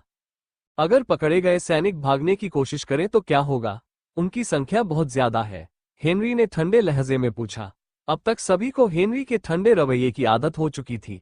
सभी जानते थे कि हेनरी असल में ठंडा इंसान नहीं था, अंदर से वो एक गर्म इंसान था। बस अतीत की कुछ घटनाओं की वजह से उसका व्यक्तित्व बदल गया था और वो ठंडा हो गया था। हेनरी के सवाल ने बाकी लोगों को चिंता में जायने की ओर देखने पर मजबूर कर दिया। अगर पकड़ा गया युद्ध बंदी भाग जाता है तो यह उनके लिए बहुत बड़ा नुकसान होगा। आप लोग बहुत ज्यादा चिंता कर रहे हैं। इस तूफान में वे कहीं भाग नहीं सकते। इसके अलावा मैंने चीफ से कहा है कि उनके खाने में एक खास गोली डाल दी जाए। ये गोली उनके मन को 12 घंटे तक दबा सकती है, एम्बर मोहक लोमड़ी ने खाना खाते हुए कहा। इसके अलावा मैंने कैदियों के बीच कुछ भेष बदलकर सैनिक रखे हैं। अगर वे कुछ भी संदिग्ध करना चाहते हैं तो मेरे आदमी मुझे बता देंगे। इस बार नाथन ने अपना मुंह खोला। नाथन पूरे समूह में सबसे शांत व्यक्ति था। वो चुप रहना और निरीक्षण करना पसंद करता था। मुझे कहना होगा कि मैं वास्तव में प्रभावित हूं। मैं समझ सकता हूं कि महामहिम ने आप 7 को अपने जनरलों के रूप में क्यों चुना। युद्ध के दौरान भी ज़ैन ने देखा कि उनमें से प्रत्येक कितना प्रतिभाशाली था। प्रत्येक जनरल अलग अलग क्षमताओं का उपयोग करने में माहिर था। वैसे मैं ये पूछना चाहता हूँ, महामहिम कहाँ है? वे इस युद्ध के दौरान वहां नहीं थे। उन्होंने हमें ये भी नहीं बताया कि वे कहाँ जा रहे हैं। जोश ने अपना सूप खत्म करते हुए पूछा। वो पहले ही 4 कटोरी सूप खा चुका है। एक जानवर आदमी होने के नाते उसे दूसरों की तुलना में 3 गुना ज्यादा खाना खाने की जरूरत थी। महामहिम कुछ महत्वपूर्ण काम कर रहे हैं। उन्होंने मुझसे कहा कि मैं किसी को न बताऊं कि वे कहाँ हैं। अभी के लिए उन्होंने हमें स्थिति संभालने दिया है। अगर कोई आपात स्थिति होती है तो मैं इस कलाकृति का उपयोग करके महामहिम को एक आपातकालीन संदेश भेजूंगा जो उन्होंने मुझे दी है। ज़ैन ने एक अर्धचंद्राकार बाली दिखाए। मैं महामहिम के साथ लड़ने के लिए इंतजार नहीं कर सकता। मैं वास्तव में उसे कार्रवाई में देखना चाहता हूँ। जोश ने एम्बर और वॉटसन से सुना है कि आदित्य वास्तव में मजबूत था। वो एक पीक 2 ऑर्डर को मारने में सक्षम था जब वो अभी भी एक ऑर्डर पर था। अगर महामहिम यहाँ होते तो ये लड़ाई और भी जल्दी खत्म हो जाती। ज़ैन ने मुस्कुराते हुए याद किया कि कैसे उसने एक ही हमले में 5,000 सैनिकों का सफाया कर दिया था। ज़ैन ने देखा था कि वह हमला कितना भयानक था, और अब जब आदित्य दूसरे क्रम पर पहुंच गया था तो ज़ैन को आश्चर्य हुआ कि उसकी लड़ने की शक्तियां कितनी भयानक हो गई थीं। अगले दिन भी तूफान जारी रहा और रुकने का कोई संकेत नहीं दिख रहा था। मैं समझ गया। आप और सभी ने वाकई बहुत अच्छा काम किया है। मैं सभी को उनकी मेहनत के लिए पुरस्कृत जरूर करूंगा। आदित्य को ये जानकर राहत मिली कि स्थिति कैसी हो गई। ये स्थिति उनकी स्थिति के लिए बहुत अनुकूल थी। यहाँ मेरा काम लगभग पूरा हो गया है, मुझे जल्दी ही लौट जाना चाहिए। अंडरस्को बोनस अध्याय, अधिक अध्यायों के लिए वोट करें। आदित्य ने अपने ड्रैगन रूप में ऐश नामक व्यक्ति को मारने के ठीक बाद वाइवन को उससे बात करते हुए सुनकर चौंक गया। वाइवन एक ऐसी भाषा में बात कर रहा था जो दूसरों के लिए विदेशी थी, लेकिन अजीब बात यह है कि आदित्य समझ पा रहा था कि वे क्या कह रहे थे। उसे यह नहीं पता था कि अपने ब्लड लाइन को हेवनली क्रिम्सन ब्लड लाइन में विकसित करने के बाद आदित्य ने कुछ निष्क्रिय क्षमताएं प्राप्त की थीं। उन क्षमताओं में से एक ने उसे किसी भी कमतर ड्रैगन की भाषा समझने की शक्ति दी। एक और क्षमता जो उसे मिली वो थी किसी भी कमतर ड्रैगन पर अधिकार। भले ही वाइवन इसे न चाहे, आदित्य फिर भी उन्हें एक आदेश के साथ नियंत्रित कर सकता था। आप सभी उस कमजोर आदमी के दिमाग को नियंत्रित करने वाले मंत्रों के झांसे में कैसे आ गए? आदित्य को समझ में नहीं आया कि कैसे एक निम्न श्रेणी का व्यक्ति 3 शीर्ष तृतीय श्रेणी के लोगों और एक शुरुआती तृतीय श्रेणी के लोगों को नियंत्रित करने में सक्षम था। मेरे राजा, उस दुष्ट मानव के पास एक शक्तिशाली कलाकृति थी जो उसे हमारे दिमाग को नियंत्रित करने की शक्ति देती थी। हालांकि मैंने सबसे अच्छा लड़ने और दिमाग पर नियंत्रण का विरोध करने की कोशिश की, लेकिन अंत में शक्तिशाली कलाकृति के सामने मेरे प्रयास व्यर्थ हो गए। शुरुआती तीसरे क्रम के वाइवन ने बात की, जबकि अन्य 3 वाइवन ने अभी भी अपने सिर नीचे किए हुए थे, जैसे कि उनके सामने क्रिम्सन ड्रैगन को देखने से भी डरते हों। मैं समझ गया। ये कहते हुए आदित्य की पीठ कुछ सेकंड के लिए लाल रोशनी में चमक उठी। जब रोशनी गायब हो गई तो आदित्य अपनी पीठ पर 2 लाल पंखों के साथ अपने मानव रूप में वापस आ गया। महाराज, बूढ़ा आदमी जैकई आदित्य की ओर दौड़ा जब वो गांव के प्रवेश द्वार पर उतरा। जैसे ही आदित्य उतरा, उसे लगा कि कुछ बदल गया है। माजिन गांव वाले अब उसे किसी बाहरी व्यक्ति की तरह नहीं देख रहे थे। आदित्य के लिए उनकी आंखों में जो नफरत थी वो मिट गई थी। महाराज, मैं नहीं जानता कि हमारे गांव और हमारे लोगों को बचाने के लिए मैं आपको कैसे धन्यवाद दूंगा। बूढ़े आदमी जैकई के साथ साथ सभी ने, यहाँ तक कि छोटे माजिन बच्चों ने भी आदित्य के सामने अपना सिर झुकाया और अपना आभार व्यक्त किया। मेरे राजा, मुझे वो कलाकृति मिल गई है जिसका इस्तेमाल उस दुष्ट मानव ने किया था। सभी माजिन बच्चे जल्दी से वयस्कों के पीछे छिप गए, क्योंकि उन्होंने देखा कि एक विशालकाय 10 मीटर बड़ा विवरण उनकी ओर उड़ रहा था। ग्रामीणों की घबराहट और परेशानी को देखकर आदित्य ने जल्दी से गलतफहमी दूर कर दी। सब लोग निश्चिंत हो सकते हैं। इससे पहले इन 4 वाइवन को ऐश नाम के एक इंसान ने नियंत्रित किया था। मैंने उन्हें पहले ही मन नियंत्रण मंत्र से मुक्त कर दिया है। वे अब इस घाटी पर हमला नहीं करेंगे। आदित्य के शब्दों को सुनकर सभी ने राहत की सांस ली और वाइवन के खिलाफ अपनी सुरक्षा कम कर दी। आदित्य ने उस छोटी सी काली तारे जैसी वस्तु को उठाया जिसके पूरे शरीर पर कई बड़ी दरारें थीं। ऐसा लग रहा है कि यह चीज किसी भी क्षण टूट सकती है। मन को नियंत्रित करने वाला सितारा रैंक घटकर निम्न 1 स्टार हो गई। विवरण: दिमाग को नियंत्रित करने वाला सितारा एक कुशल बौने द्वारा गढ़ा गया था। ये कलाकृति एक शीर्ष 3 सितारा कलाकृति हुआ करती थी। वर्षों के उपयोग के बाद कलाकृति ने अपना मूल्य और कार्य खो दिया है जो कभी इसके पास था। ये कलाकृति रैंक अब सबसे निचले स्तर पर आ गई है। यदि इस कलाकृति का उपयोग जारी रखा जाता है तो जल्द ही कलाकृति टूट जाएगी। अपने चरम पर कलाकृति में शीर्ष 5वें क्रम के दिमाग को भी नियंत्रित करने की शक्ति थी। 4 छोटे ड्रैगन को नियंत्रित करने के लिए इस कलाकृति का उपयोग करने से कलाकृति की शक्तियों को कुछ नुकसान हुआ है। फंक्शन 1 आर्टिफैक्ट के नाम की तरह यह आर्टिफैक्ट किसी भी मध्य प्रथम ऑर्डर या निचले ऑर्डर के दिमाग को नियंत्रित करने की क्षमता देता है। मुझे नहीं पता कि कौन इतना प्रतिभाशाली है कि वो ऐसी कलाकृति बना सके जो पीक 5वें क्रम को भी नियंत्रित कर सके। कुछ मुझे बताता है कि जब इस कलाकृति को बनाया गया था तब इसमें शक्ति थी। यह एक पीक 5 स्टार कलाकृति थी। गहरे रंग के तारे के आकार की कलाकृति को देखते हुए, जो कभी 5 स्टार कलाकृति थी, आदित्य को आश्चर्य हुआ कि यह कलाकृति ऐश नाम के उस आदमी के हाथ में कैसे आ गई। क्या तुम उस आदमी को जानते हो जिसने इन वाइवन को गांव पर हमला करने का आदेश दिया है? आदित्य ने जैकई से पूछा। नहीं, डाकुओं के अलावा जिनसे हमें चाय के खेतों की रक्षा करनी है, हमारा कोई दुश्मन नहीं है। अगर कोई बाहरी व्यक्ति हमारे गांव में आता है तो हम उसे बस चले जाने के लिए कहेंगे। बूढ़े आदमी, क्या आप कृपया किसी से ऐश नाम के आदमी की लाश लाने के लिए कह सकते हैं? आदित्य को लगा कि ऐश कोई साधारण ठग नहीं हो सकता। एक शुरुआती 3 ऑर्डर को नियंत्रित करने के लिए पर्याप्त शक्तिशाली कलाकृति का होना बताता है कि दिमाग को नियंत्रित करने वाली कलाकृति कितनी शक्तिशाली थी। कोई भी साधारण डाकू इस शक्तिशाली कलाकृति को अपने हाथ में नहीं ले सकता, खासकर ये देखते हुए कि उसकी शक्तियां कितनी कम थीं। जब ज़ैकई दूसरों से बात कर रहा था, आदित्य ने अपना ध्यान उन 4 वाइवन पर केंद्रित किया जो गांव के बाहर उसका इंतजार कर रहे थे। तुम लोग अभी भी यहाँ हो? तुम लोग जंगल में वापस नहीं जाना चाहते? महाराज, हम आपकी सेवा करना चाहते थे। क्या? आदित्य को एक पल के लिए तो यकीन ही नहीं हुआ कि उसने क्या सुना। हम आपकी सेवा करना चाहते हैं मेरे राजा। कृपया हमें इस यात्रा में आपके साथ चलने की अनुमति दें। हम वादा करते हैं कि हम आपके रास्ते में नहीं आएंगे और हम हमेशा आपके प्रति वफादार रहेंगे। आदित्य को यह नहीं पता था कि एक छोटे ड्रैगन के लिए स्वर्गीय रक्तरेखा वाला ड्रैगन एक देवता या भगवान की तरह था जिसकी हर छोटा ड्रैगन पूजा करता था। अब जब आखिरकार हजारों सालों के बाद एक स्वर्गीय रक्तरेखा वाला ड्रैगन दिखाई दिया था, तो वाइवन्स आदित्य का अनुसरण करने के लिए बेताब थे। एक छोटे ड्रैगन के रूप में उनकी सहज प्रवृत्ति उन पर चिल्ला रही थी और उन्हें आदित्य का अनुसरण करने के लिए कह रही थी। चारों वाइवन्स उस व्यक्ति का अनुसरण करना चाहते थे जिसे वे अपना राजा, अपना स्वामी और अपना मालिक मानते थे।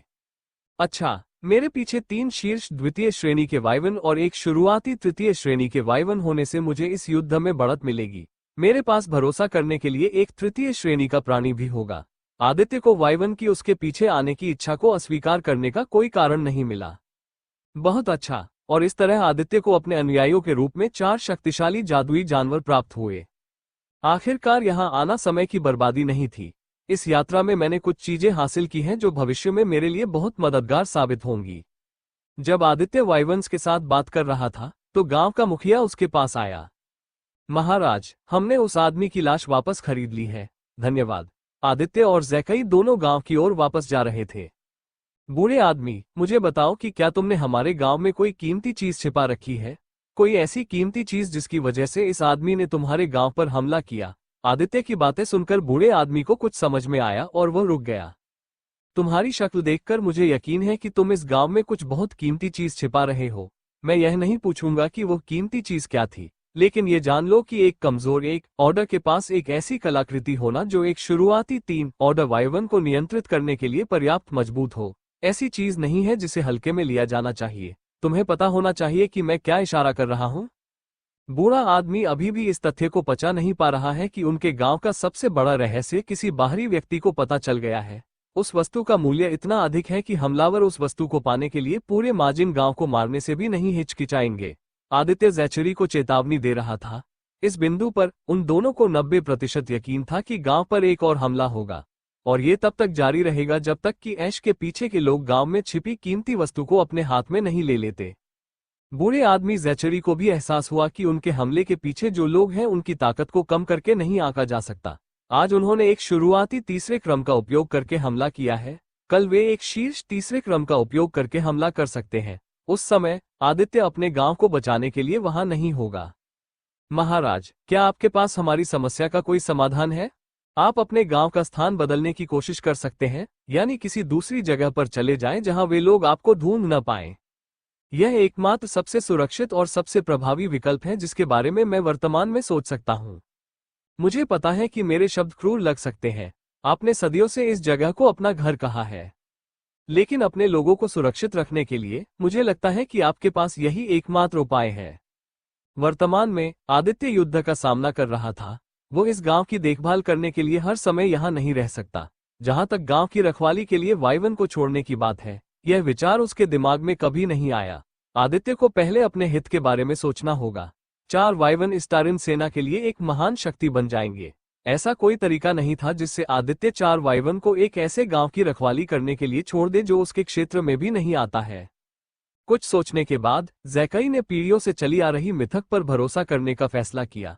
महाराज, क्या आप कृपया मेरे साथ आ सकते हैं? मेरे पास कुछ है जो मैं आपको दिखाना चाहता हूं। आदित्य ने सिर हिलाया और बूढ़े आदमी ज़ैकई के पीछे चला गया। ज़ैकई के घर के ठीक नीचे स्थित एक भूमिगत कक्ष में क्रिम्सन ड्रैगन और गांव के मुखिया एक सुनहरे धातु के दरवाजे के सामने खड़े थे। ये कौन सी जगह है? ये भूमिगत कक्ष हमारे परदादा का है, जो लगभग 300 साल से भी पहले का है। मेरे परदादा द्वारा इस कक्ष को बनवाने से पहले इस स्थान का उपयोग कीमती राक्षस कोर और अन्य दुर्लभ वस्तुओं को संग्रहित करने के लिए किया जाता था। हम इस स्थान को हमारे गांव के खजाने के रूप में सोच सकते हैं। आदित्य ने सिर हिलाया और उत्सुकता से उच्च स्तरीय और जटिल रूनों को देखा जो सुनहरे धातु के दरवाजे पर बनाए गए थे। रूनों के अपने ज्ञान के बावजूद आदित्य मुश्किल से कुछ समझ पाता है। यह एक बच्चे की तरह था जो विश्वविद्यालय स्तर के गणित को समझने की कोशिश कर रहा था। बूढ़े आदमी, क्या आप जानते हैं कि इस दरवाजे पर ये निशान किसने बनाए हैं? सूचना देर से अपडेट करने के लिए माफी चाहता हूँ। कुछ समस्याओं के कारण मेरे घर में वाईफाई नहीं है। मैंने यह अध्याय अपने मोबाइल पर लिखा है, इसलिए इसमें कुछ गलतियां हो सकती हैं। कल से मैं नियमित 2 अध्याय अपलोड करना जारी रखूंगा। बूढ़े आदमी, क्या आप जानते हैं कि इस दरवाजे पर ये निशान किसने बनाए हैं? आदित्य ने रूनों को देखते हुए पूछा। किसी ने उसे बताया कि अगर वो इस सुनहरे धातु के दरवाजे पर बने सभी रूनों को समझने में कामयाब हो गया तो उसका रून मोनाक वर्ग अगले स्तर पर पहुंच जाएगा। मुझे यकीन नहीं है, मेरे पिता को भी नहीं पता कि इन रूनों को किसने बनाया है। खैर, चलो अंदर चलते हैं। जब ज़ैकई ने अपनी दाहिनी हथेली दरवाजे पर रखी तो सुनहरे धातु के दरवाजे ने प्रतिक्रिया की। सोने की दीवारें अलग हो गईं, जिससे एक छिपा हुआ कमरा दिखाई दिया जिसे खजाना कहा जाता था। बूढ़े आदमी के पीछे पीछे आदित्य अंदर चला गया। पूरा खजाना उतना भव्य नहीं था जितना आदित्य ने उम्मीद की थी। कमरे में कुछ पुराने धातु के बक्से पड़े थे जो धूल और मकड़ी के जाले जमा कर रहे थे। मैंने खजाने के ऐसे दिखने की उम्मीद नहीं की थी। हा, महाराज, आपके मानक बहुत ऊंचे हैं। आदित्य को थोड़ी शर्मिंदगी महसूस हुई। अनजाने में वो इस कमरे की तुलना अपने खजाने से कर रहा था। जब ज़ैकई तांबे के बक्से को हिला रहा था, आदित्य को दीवार पर एक पेंटिंग दिखी। ये पेंटिंग क्या है? पेंटिंग में एक क्रिम्सन ड्रैगन 7 प्राणियों से लड़ रहा था जिनके शरीर अंधेरे में डूबे हुए थे, लेकिन वो उनके शरीर की रूपरेखा देख सकता था और यह निर्धारित कर सकता था कि 7 छायाओं में से 3 महिलाएं थीं। बूढ़े आदमी, क्या तुम इस भित्तिचित्र के बारे में कुछ जानते हो? ज़ैकई एक पल के लिए रुका और भित्तिचित्र को देखा। जब उसकी नजर लाल क्रिम्सन ड्रैगन पर पड़ी तो उसे याद आया कि कैसे आदित्य ने उनके गांव को बचाया था। शायद वो सचमुच वही व्यक्ति है। ज़ैकई ने एक पल के लिए अपनी आंखें बंद कर ली। ये पेंटिंग कई शताब्दियों से मौजूद है। ये भित्ति चित्र उस परीक्षा से संबंधित है जो पीढ़ी दर पीढ़ी चली आ रही है। ये कहते हुए ज़ाचरी ने तांबे के बक्सों में से एक सुनहरा सादा और साधारण सा दिखने वाला मुकुट निकाला। तो तुम मुझे बता रहे हो कि कुछ लोग इस साधारण और सस्ते दिखने वाले मुकुट के पीछे पड़े हैं। आदित्य को इस मुकुट में कुछ खास नहीं दिखा। वो उस परीक्षा को जानने में अधिक रुचि रखता था जो किसी तरह इस भित्तिचित्र में क्रिम्सन ड्रैगन से जुड़ी हुई है। महाराज, यह मुकुट देखने में भले ही साधारण और सस्ता लगे, लेकिन यह मुकुट इतना कीमती है कि इसकी उपस्थिति से महाद्वीपीय युद्ध छिड़ सकता है। हर साम्राज्य इस मुकुट को पाने के लिए लाखों लोगों को मारने में संकोच नहीं करेगा। इस मुकुट की उपस्थिति से संभावित रूप से लाखों या अरबों लोगों की मौत हो सकती है। आदित्य ने भौहें उठाई और ज़ैकई के हाथ में सुनहरे मुकुट को देखा। क्या मैं इसे एक पल के लिए देख सकता हूँ? आदित्य देखना चाहता था कि इस साधारण से दिखने वाले मुकुट में क्या क्या काम और क्षमताएं हैं जो इसे इतना खास बनाती हैं। ये लो, उसके चेहरे पर रहस्यमयी मुस्कान थी। उसे विश्वास था कि अगर आदित्य ही किस्मत वाला है तो वह इस मुकुट की कीमत समझ सकेगा। 7 सागर का मुकुट, कम 5 स्टार आर्टिफैक्ट विवरण। 7 समुद्रों का मुकुट एक कलाकृति है जिसे मिथक माना जाता है। पिछले क्रिम्सन ड्रैगन राजा की मृत्यु के साथ मुकुट खो गया था। मुकुट को दुनिया के सबसे अच्छे और बेहतरीन लोहार और रून ग्रैंडमास्टर ने गढ़ा था। 7 पत्थरों को खोने के बाद 7 समुद्रों के मुकुट ने अपनी रैंक खो दी और पीक 8 स्टार से कम 5 स्टार तक गिर गया। जिस राजा के पास यह मुकुट होगा वो दुनिया का अनौपचारिक शासक बन जाएगा। युद्ध के समय में पुरुष जन्म दर में वृद्धि होगी। मुकुट को उसके पूर्व गौरव को तब तक बहाल किया जा सकता है जब तक कि खोए हुए 7 पत्थर मिल न जाएं। 5 स्टार रैंक तक गिरने के बाद क्राउन ने अपने मुख्य महत्वपूर्ण कार्यों को खो दिया। फंक्शन 1, 7 समुद्रों के मुकुट में भूमि को आशीर्वाद देने की शक्ति है। जब भूमि को आशीर्वाद दिया जाता है तो राज्य की कृषि में 50% सुधार होगा। कुल खाद्य उत्पादन में 50% की वृद्धि होगी। फंक्शन 2, एक अस्थायी अवधि के लिए राजा इस मुकुट का उपयोग सैनिकों की शक्ति को 10% बढ़ाने के लिए कर सकता है। दूसरा फंक्शन केवल 5 घंटे तक चलेगा। फंक्शन 3, जब राजा इस मुकुट को पहनता है तो उस राजा की लड़ने की शक्ति 20% बढ़ जाती है। मालिक की खेती 5वें क्रम से नीचे होनी चाहिए, अन्यथा ये फंक्शन काम नहीं करेगा। फंक्शन 4, इस मुकुट का मालिक अपने वफादार अधीनस्थों की साधना गति को 50% तक बढ़ा सकता है। इस लाभ को प्राप्त करने वाले लोगों की संख्या 10 तक सीमित होगी। अधीनस्थ का साधना क्षेत्र 5वें क्रम से नीचे होना चाहिए, अन्यथा इस मुकुट का 4वां फंक्शन काम नहीं करेगा। कार्य 5, राजा के सेनापतियों की शक्ति को 20% तक बढ़ा सकता है। अधीनस्थ की साधना 5वें क्रम से कम होनी चाहिए, अन्यथा इस मुकुट का 5वां कार्य काम नहीं करेगा। इस मुकुट की स्थिति देखकर आदित्य की सांसें तेज हो गईं। उसका दिल जोरों से धड़कने लगा। यह मुकुट कोई साधारण मुकुट नहीं था। ऐसा लग रहा था जैसे ये किसी राजा के लिए बनाया गया हो। जैसे जैसे क्रिम्सन किंग मुकुट के हर फंक्शन को पढ़ता गया, आदित्य का खून खौलने लगा। जब तक उसने 5वां फंक्शन पढ़ना समाप्त किया, उसका शरीर उत्साह में थोड़ा कांप रहा था। महाराज, क्या यह मुकुट अब भी आपकी नजर में एक साधारण और सस्ता मुकुट है? आदित्य ने अपने हृदय को शांत करने का प्रयास करते हुए सिर हिलाया। एक पल के लिए आदित्य इस मुकुट की ताकत देखकर इतना मोहित हो गया कि उसने बूढ़े आदमी को धोखा देने की भी सोची, लेकिन उसने जल्दी ही अपने दिमाग से यह विचार निकाल दिया। आदित्य ऐसा आदमी नहीं था जो लालच को अपने दिल पर हावी होने दे। चूंकि बूढ़ा आदमी उस पर इतना भरोसा करता था, इसलिए आदित्य उसका भरोसा नहीं तोड़ने वाला था। यहाँ यह एक कम 5 सितारा कलाकृति है। मुझे कहना होगा कि इस कलाकृति के कार्य वास्तव में आकर्षक हैं। ज़ैकई ने अपना सिर हिलाया और मुकुट आदित्य को वापस धकेल दिया। इससे पहले कि आप पूछें कि क्यों, मैं महाराज को हमारे माजिन गांव की कहानी सुनाता हूँ। आदित्य ने गंभीर भाव से सिर हिलाया। 7 समंदर के ताज की ताकत देखने के बाद अब वो पीढ़ियों से चली आ रही परीक्षा को कमतर आंकने की हिम्मत नहीं कर पाया। उसे लगा कि यह ताज, ये भित्तिचित्र और परीख था, सबका उससे कोई संबंध हो सकता है। क्रिम्सन किंग 7 समुद्रों का मुकुट पहनेगा और पूरी दुनिया की सभी जातियों को एकजुट करेगा। क्रिम्सन किंग पूरी दुनिया से अंधकार मिटा देगा। तो क्रिम्सन किंग मैं हूं। आदित्य ने भित्ति चित्र में क्रिम्सन ड्रैगन को देखा। भित्ति चित्र में ड्रैगन बहुत बड़ा था। जब मैंने महामहिम को रूपांतरित होते देखा, तो मुझे यकीन हो गया कि आप क्रिम्सन किंग हैं। हालांकि मुझे अभी भी समझ नहीं आया कि यहाँ अंधकार का क्या मतलब है, लेकिन मुझे लगता है कि यह अंधकार दानव जाति से जुड़ा हुआ है। आदित्य ने अजीब तरह से माजिन गांव के मुखिया को देखा, जो खुद भी राक्षस जाति का हिस्सा था। तुम्हें पता है कि तुम्हारी माजिन जाति के लोग भी राक्षस जाति का हिस्सा है। मुझे कहना ही पड़ेगा, मुझे उम्मीद थी कि मेरे शब्द सुनकर महामहिम घबरा जाएंगे, लेकिन आप इस मामले में अजीब तरह से शांत हैं।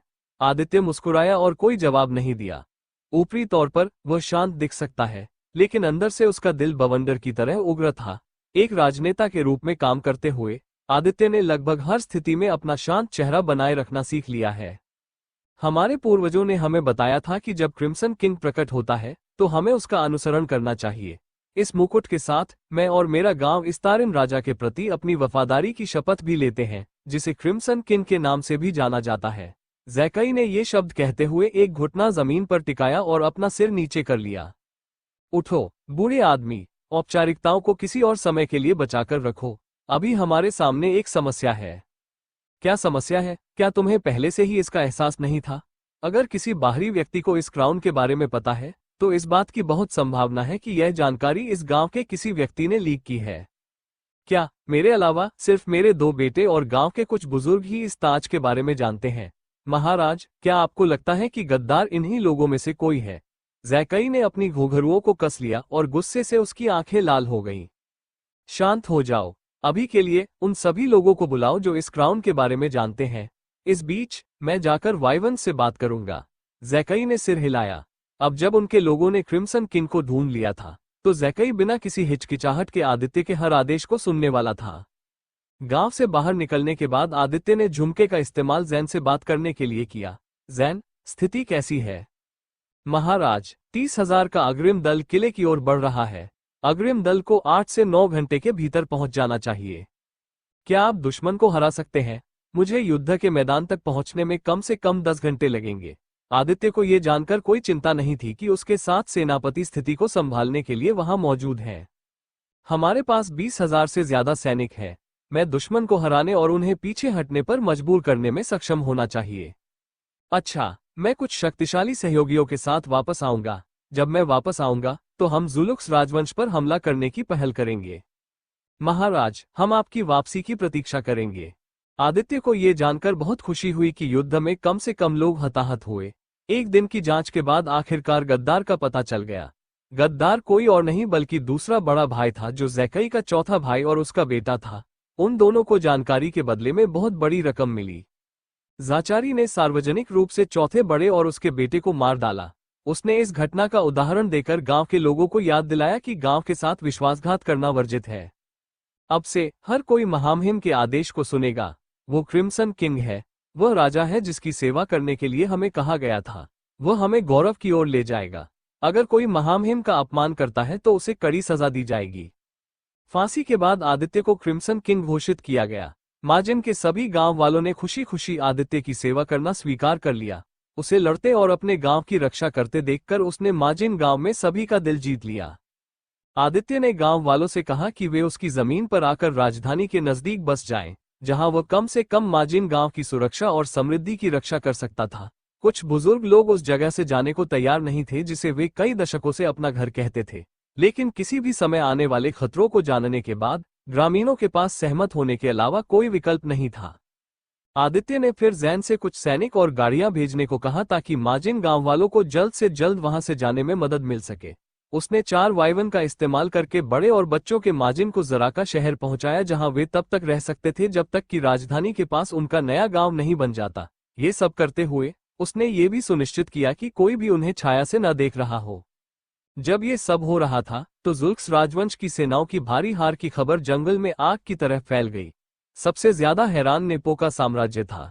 इस्टारिन साम्राज्य की जीत के बाद उन्हें इस्टारिन साम्राज्य की मदद करने से पहले कई बातों पर विचार करना था। अंडस को अधिक अध्यायों के लिए वोट करें। प्रत्येक 100 पावर स्टोन के लिए एक अतिरिक्त अध्याय, प्रत्येक 200 पीएस 2 अतिरिक्त अध्याय, प्रत्येक 300 पीएस 3 अतिरिक्त अध्याय, प्रत्येक 400 पीएस 4 अतिरिक्त अध्याय। दस्तक दस्तक दस्तक सुनकर कुर्सी पर बैठे एक आदमी ने आंखें खोली और कहा, अंदर आ जाओ। सिपाही तंबू में घुसा और कुर्सी पर बैठे आदमी के सामने घुटने टेक कर बोला, सर, हमारे पास बुरी खबर है। तो कमांडर एरिस के नेतृत्व में 30,000 सैनिकों को पराजित कर दिया गया है। सैनिक एक पल के लिए आश्चर्यचकित हो गया, लेकिन उसने जल्दी से खुद को शांत कर लिया क्योंकि उसे पता था कि तीसरे क्रम के साधक की शक्तियां कितनी भयावह थीं। यह आश्चर्यजनक नहीं होगा क्योंकि जनरल डैरेन एलिस, तीसरे क्रम के मध्य के शक्तिशाली व्यक्ति, एक व्यक्ति जो पिछले 3 दशकों से जुल्क्स राजवंश की सेवा कर रहा है। जब जनरल डैरेन 35 साल पहले सेना में शामिल हुए तो राजा द्वारा उनकी प्रतिभा की खोज के बाद वे जल्दी ही रैंक में बढ़ गए। जुलुक्स राजवंश के राजा ने उसे जल्द से जल्द तीसरे क्रम का बनने के लिए संसाधन दिए। 5 वर्षों में वो जुलुक्स राजवंश के सबसे मजबूत स्तंभों में से एक बन गया। जब से डैरेन ने कमांडर की भूमिका निभाई थी, तब से उसने कभी भी कोई लड़ाई नहीं हारी। वह हमेशा अपने दुश्मनों को कुचलने और महामहिम के लिए जीत हासिल करने में कामयाब रहा है। जिस क्षण तूफान शुरू हुआ, डैरेन को अपने दिल की गहराई में पता था कि एरिस और 30,000 सैनिक युद्ध शुरू होने से पहले ही यह लड़ाई हार चुके हैं। पहाड़ी रास्ते में एरिस और सैनिकों के पास किले की ओर अपना मार्च जारी रखने के अलावा कोई विकल्प नहीं था। ये करो या मरो वाली स्थिति थी। मुझे अभी भी समझ नहीं आया कि इस बार लेडी टैमर की भविष्यवाणी कैसे गलत साबित हुई। एक साधारण गलत भविष्यवाणी की वजह से हमें एक प्रतिभाशाली कमांडर और 30,000 सैनिक खोने पड़े। और सबसे बुरी बात यह है कि हमें एक ऐसे राज्य द्वारा अपमानित किया गया जो हाल ही में द्वितीय श्रेणी का शक्तिशाली देश बन गया था। डैरेन ने गुस्से में अपनी मुट्ठी भींच ली। अपने करियर में यह उसके द्वारा झेली गई सबसे अपमानजनक हार थी। डैरेन से 10 मीटर दूर घुटनों के बल बैठा सैनिक तब कांपने लगा जब डैरेन ने अनजाने में ही अपनी हत्या की कोशिश जारी कर दी। सैनिक को लगा कि वह इस समय मौत के सामने खड़ा है। दबाव इतना ज्यादा था कि कुछ सेकंड के बाद उसे सांस लेने में दिक्कत होने लगी। उसे लगा कि उसके पूरे शरीर पर पहाड़ का दबाव पड़ रहा है। स्क्वाड लीडर्स को तैयार होने के लिए कहो, तूफान खत्म होने वाला है। जैसे ही ये तूफान खत्म होगा, हम निकल पड़ेंगे और दुश्मन को कुचल देंगे। मैं इस अपमान को उस दयनीय ड्रैगन के खून से मिटा दूंगा। हाँ सर। सिपाही ने 1 सेकंड भी बर्बाद करने की हिम्मत नहीं की। वो जल्दी से तंबू से बाहर भाग गया जैसे कि उसका पूरा जीवन उस पर निर्भर था। सैनिक के भाग जाने के बाद डैरेन ने आह भरी और एक बार फिर अपनी आंखें बंद कर ली। वो निराश हो रहा था क्योंकि वो लगभग 1 दशक से तीसरे क्रम के मध्य में फंसा हुआ था। तीसरे क्रम पर पहुंचने के बाद महामहिम ने कोई भी संसाधन उपलब्ध कराना बंद कर दिया क्योंकि तीसरे क्रम के साधकों के लिए आवश्यक संसाधन बहुत महंगे थे। बिना किसी संसाधन के डैरेन को तीसरे क्रम के मध्य तक पहुंचने के लिए अपनी प्रतिभा पर निर्भर रहना पड़ा, जिसमें उसे लगभग 1 दशक लग गया और अब वो मध्य चरण में फंस गया था। उसे किसी तरह के प्रोत्साहन की जरूरत थी जो उसे तीसरे क्रम के शिखर तक ले जा सके। टकराना। हेलो डैरेन, सब कुछ कैसा चल रहा है? डैरेन ने अपनी आंखें खोली और उस व्यक्ति की ओर देखते हुए अपने गुस्से को दबा लिया जो उसे लगभग 4 दशकों से जानता था। डायलन केली, तुम यहाँ क्या कर रहे हो? डैरेन ने चिढ़कर पूछा। डैरेन की तरह डायलन भी महामहिम के अधीन सेवा करने वाला एक तृतीय श्रेणी का जनरल था। जाहिर है डैरेन अपने एक प्रतिद्वंद्वी को यहाँ देखकर खुश नहीं था। इतना असभ्य मत बनो, मैं अपने पुराने प्रतिद्वंद्वी से मिलने आया था। डायलन केली एक ऐसा व्यक्ति था जिसके चेहरे के निचले हिस्से पर काली दाढ़ी थी। डायलन की लंबाई केवल 5 फीट 1 इंच थी, लेकिन किसी ने भी जनरल की लंबाई का मजाक उड़ाने की हिम्मत नहीं की। डायलन ने काले रंग का कवच और पैंट पहना हुआ था। उसने अपनी पीठ पर 2 तीखे युद्ध कुल्हाड़ियां रखी हुई थीं। अपने छोटे आकार के बावजूद डायलन का शरीर मांसपेशियों से भरा हुआ था। डायलन आधा बौना था, इसलिए जब कच्ची ताकत की बात आती थी तो उसे बढ़त मिलती थी। अपने आकार के बावजूद उसकी कच्ची ताकत एक औसत पीक 3 ऑर्डर के बराबर हो सकती है। हम दोनों जानते हैं कि अगर मैं कचरा हूं तो तुम कचरे से भी बदतर हो। डैरेन को डायलन की बातों से कोई आपत्ति नहीं हुई। इसके बजाय वो खुशी से मुस्कुराया। जब भी डैरेन और डायलन के बीच पहले लड़ाई हुई, डैरेन हमेशा आधे बौने को हराने में कामयाब रहा। कभी भी एक बार भी डायलन डैरेन को हराने में कामयाब नहीं हुआ। तो क्या महाराज ने तुम्हें यहां भेजा है? डैरेन ने मुस्कुराना बंद कर दिया। अचानक तंबू के अंदर का माहौल अंधेरे और ठंडेपन में बदल गया। तुम क्या सोचते हो? डायलन ने ठंडी मुस्कान के साथ पूछा। डायलन का जवाब सुनकर डैरेन का चेहरा तुरंत काला पड़ गया। एक और तीसरा आदेश भेजने का मतलब है कि महामहिम को डैरेन पर पर्याप्त भरोसा नहीं था। इस तथ्य को महसूस करने से ही वो क्रोधित हो गया। डैरेन का गुस्सा महामहिम या डायलन पर नहीं था। उसे लगा कि यह इस्टारिन साम्राज्य की गलती थी। महामहिम द्वारा एक और तीसरा आदेश भेजना बहुत कुछ कहता है। इसका मतलब था कि महामहिम को अपनी क्षमताओं पर भरोसा नहीं था। इसने खुद डैरेन के सबसे मजबूत जनरलों में से एक होने के गौरव को ठेस पहुंचाई। सब कुछ इस्टारिन साम्राज्य की वजह से हो रहा है। एक ऐसा साम्राज्य जो हाल ही में दूसरे दर्जे का शक्तिशाली राज्य बन गया है, वो महामहिम को मेरी क्षमताओं पर संदेह करवा रहा है। यह अस्वीकार्य है। मुझे महामहिम का भरोसा फिर से हासिल करना होगा। इसी तरह नेपो का साम्राज्य की राजधानी में कहीं एक बैठक हो रही थी। एक भूमिगत कक्ष में लोगों का एक समूह 3 मीटर बड़ी गोल मेज के चारों ओर बैठा हुआ था। महाराज, जुल्क्स राजवंश ने इस्तारिन किले पर अपना पहला हमला बहुत बुरी तरह से खो दिया है। रिपोर्ट्स कहती हैं कि लगभग 17,000 सैनिक मारे गए, जबकि बाकी 13,000 को इस्तारिन साम्राज्य ने युद्ध बंदी बना लिया। पूरी लड़ाई के दौरान इस्तारिन साम्राज्य का राजा मौजूद नहीं था। हमारे जासूस राजधानी या किसी भी 2 शहरों में राजा को नहीं ढूंढ पाए। ऐसा लगता है जैसे राजा अचानक गायब हो गया हो। मुझे लगता है कि राजा आदित्य छिप गए हैं। वो एक चतुर व्यक्ति है। उन्हें स्पष्ट रूप से पता है कि जुल्क्स राजवंश को अपमानित करने के बाद इस्तारिन साम्राज्य का कोई भविष्य नहीं है। हो सकता है कि वो शुरू से ही राज्य को त्यागने और कहीं और भागने की योजना बना रहे हों। नेपो का साम्राज्य के 4 ड्यूक में से एक ड्यूक ईस्टर्न ने जो भी मन में आया बोल दिया। मुझे सर ईस्टर्न से असहमत होना पड़ेगा। राजा आदित्य द्वारा अपने राज्य को छोड़ने की संभावना बहुत कम है। इस युद्ध के शुरू होने से पहले उन्होंने व्यक्तिगत रूप से कहा था कि उन्होंने पूरी राजधानी को साफ कर दिया है और इसे जनता के लिए सुरक्षित बना दिया है। मुझे नहीं लगता कि उनके जैसा आदमी यूं ही भाग जाएगा। मुझे लगता है कि वो पर्दे के पीछे से कुछ योजना बना रहे हैं। मुझे यहाँ प्रधानमंत्री जेमी से सहमत होना पड़ेगा। हमें ये भी नहीं भूलना चाहिए कि अब जीत के साथ इस्टारिन साम्राज्य के पास कुल 28,500 सैनिक हैं। इतनी ताकत जुल्क्स राजवंश की अन्य 30,000 सेनाओं से लड़ने के लिए पर्याप्त है। मेरे सूत्रों से मुझे ये भी पता चला है कि युद्ध में 7 प्राणियों ने प्रमुख भूमिका निभाई थी। उन्हें राजा आदित्य के 7 सेनापतियों के रूप में जाना जाता है। कहा जाता है कि प्रत्येक सेनापति ने अकेले ही हजारों सैनिकों को मार गिराया था। क्या आपको पता है कि इससे भी ज्यादा चौंकाने वाली बात यह है कि प्रत्येक 7 सेनापति अभी भी प्रथम श्रेणी के साधक हैं। क्या आप कल्पना कर सकते हैं कि जब उनकी ताकत दूसरे क्रम तक पहुंच जाएगी तो वे कितने भयावह हो जाएंगे? राजा के शब्द सुनकर सभी चुप हो गए।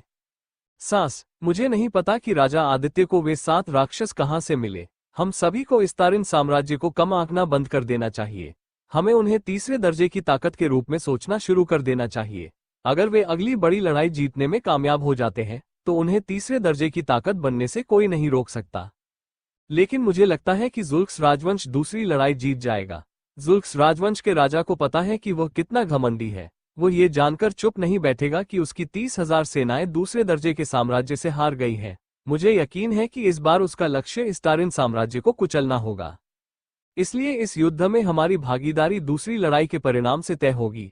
अगर इस्तारिन साम्राज्य ये लड़ाई हार जाता है तो हम उन्हें अपने सहयोगी के रूप में समर्थन देंगे, लेकिन अगर वे जीत जाते हैं तो हम युद्ध में शामिल नहीं होंगे। इसके अलावा हमारे राज्य के सभी व्यापारियों को इस्तारिन साम्राज्य को खाद्य पदार्थ बेचना बंद करने का आदेश देना सुनिश्चित करें।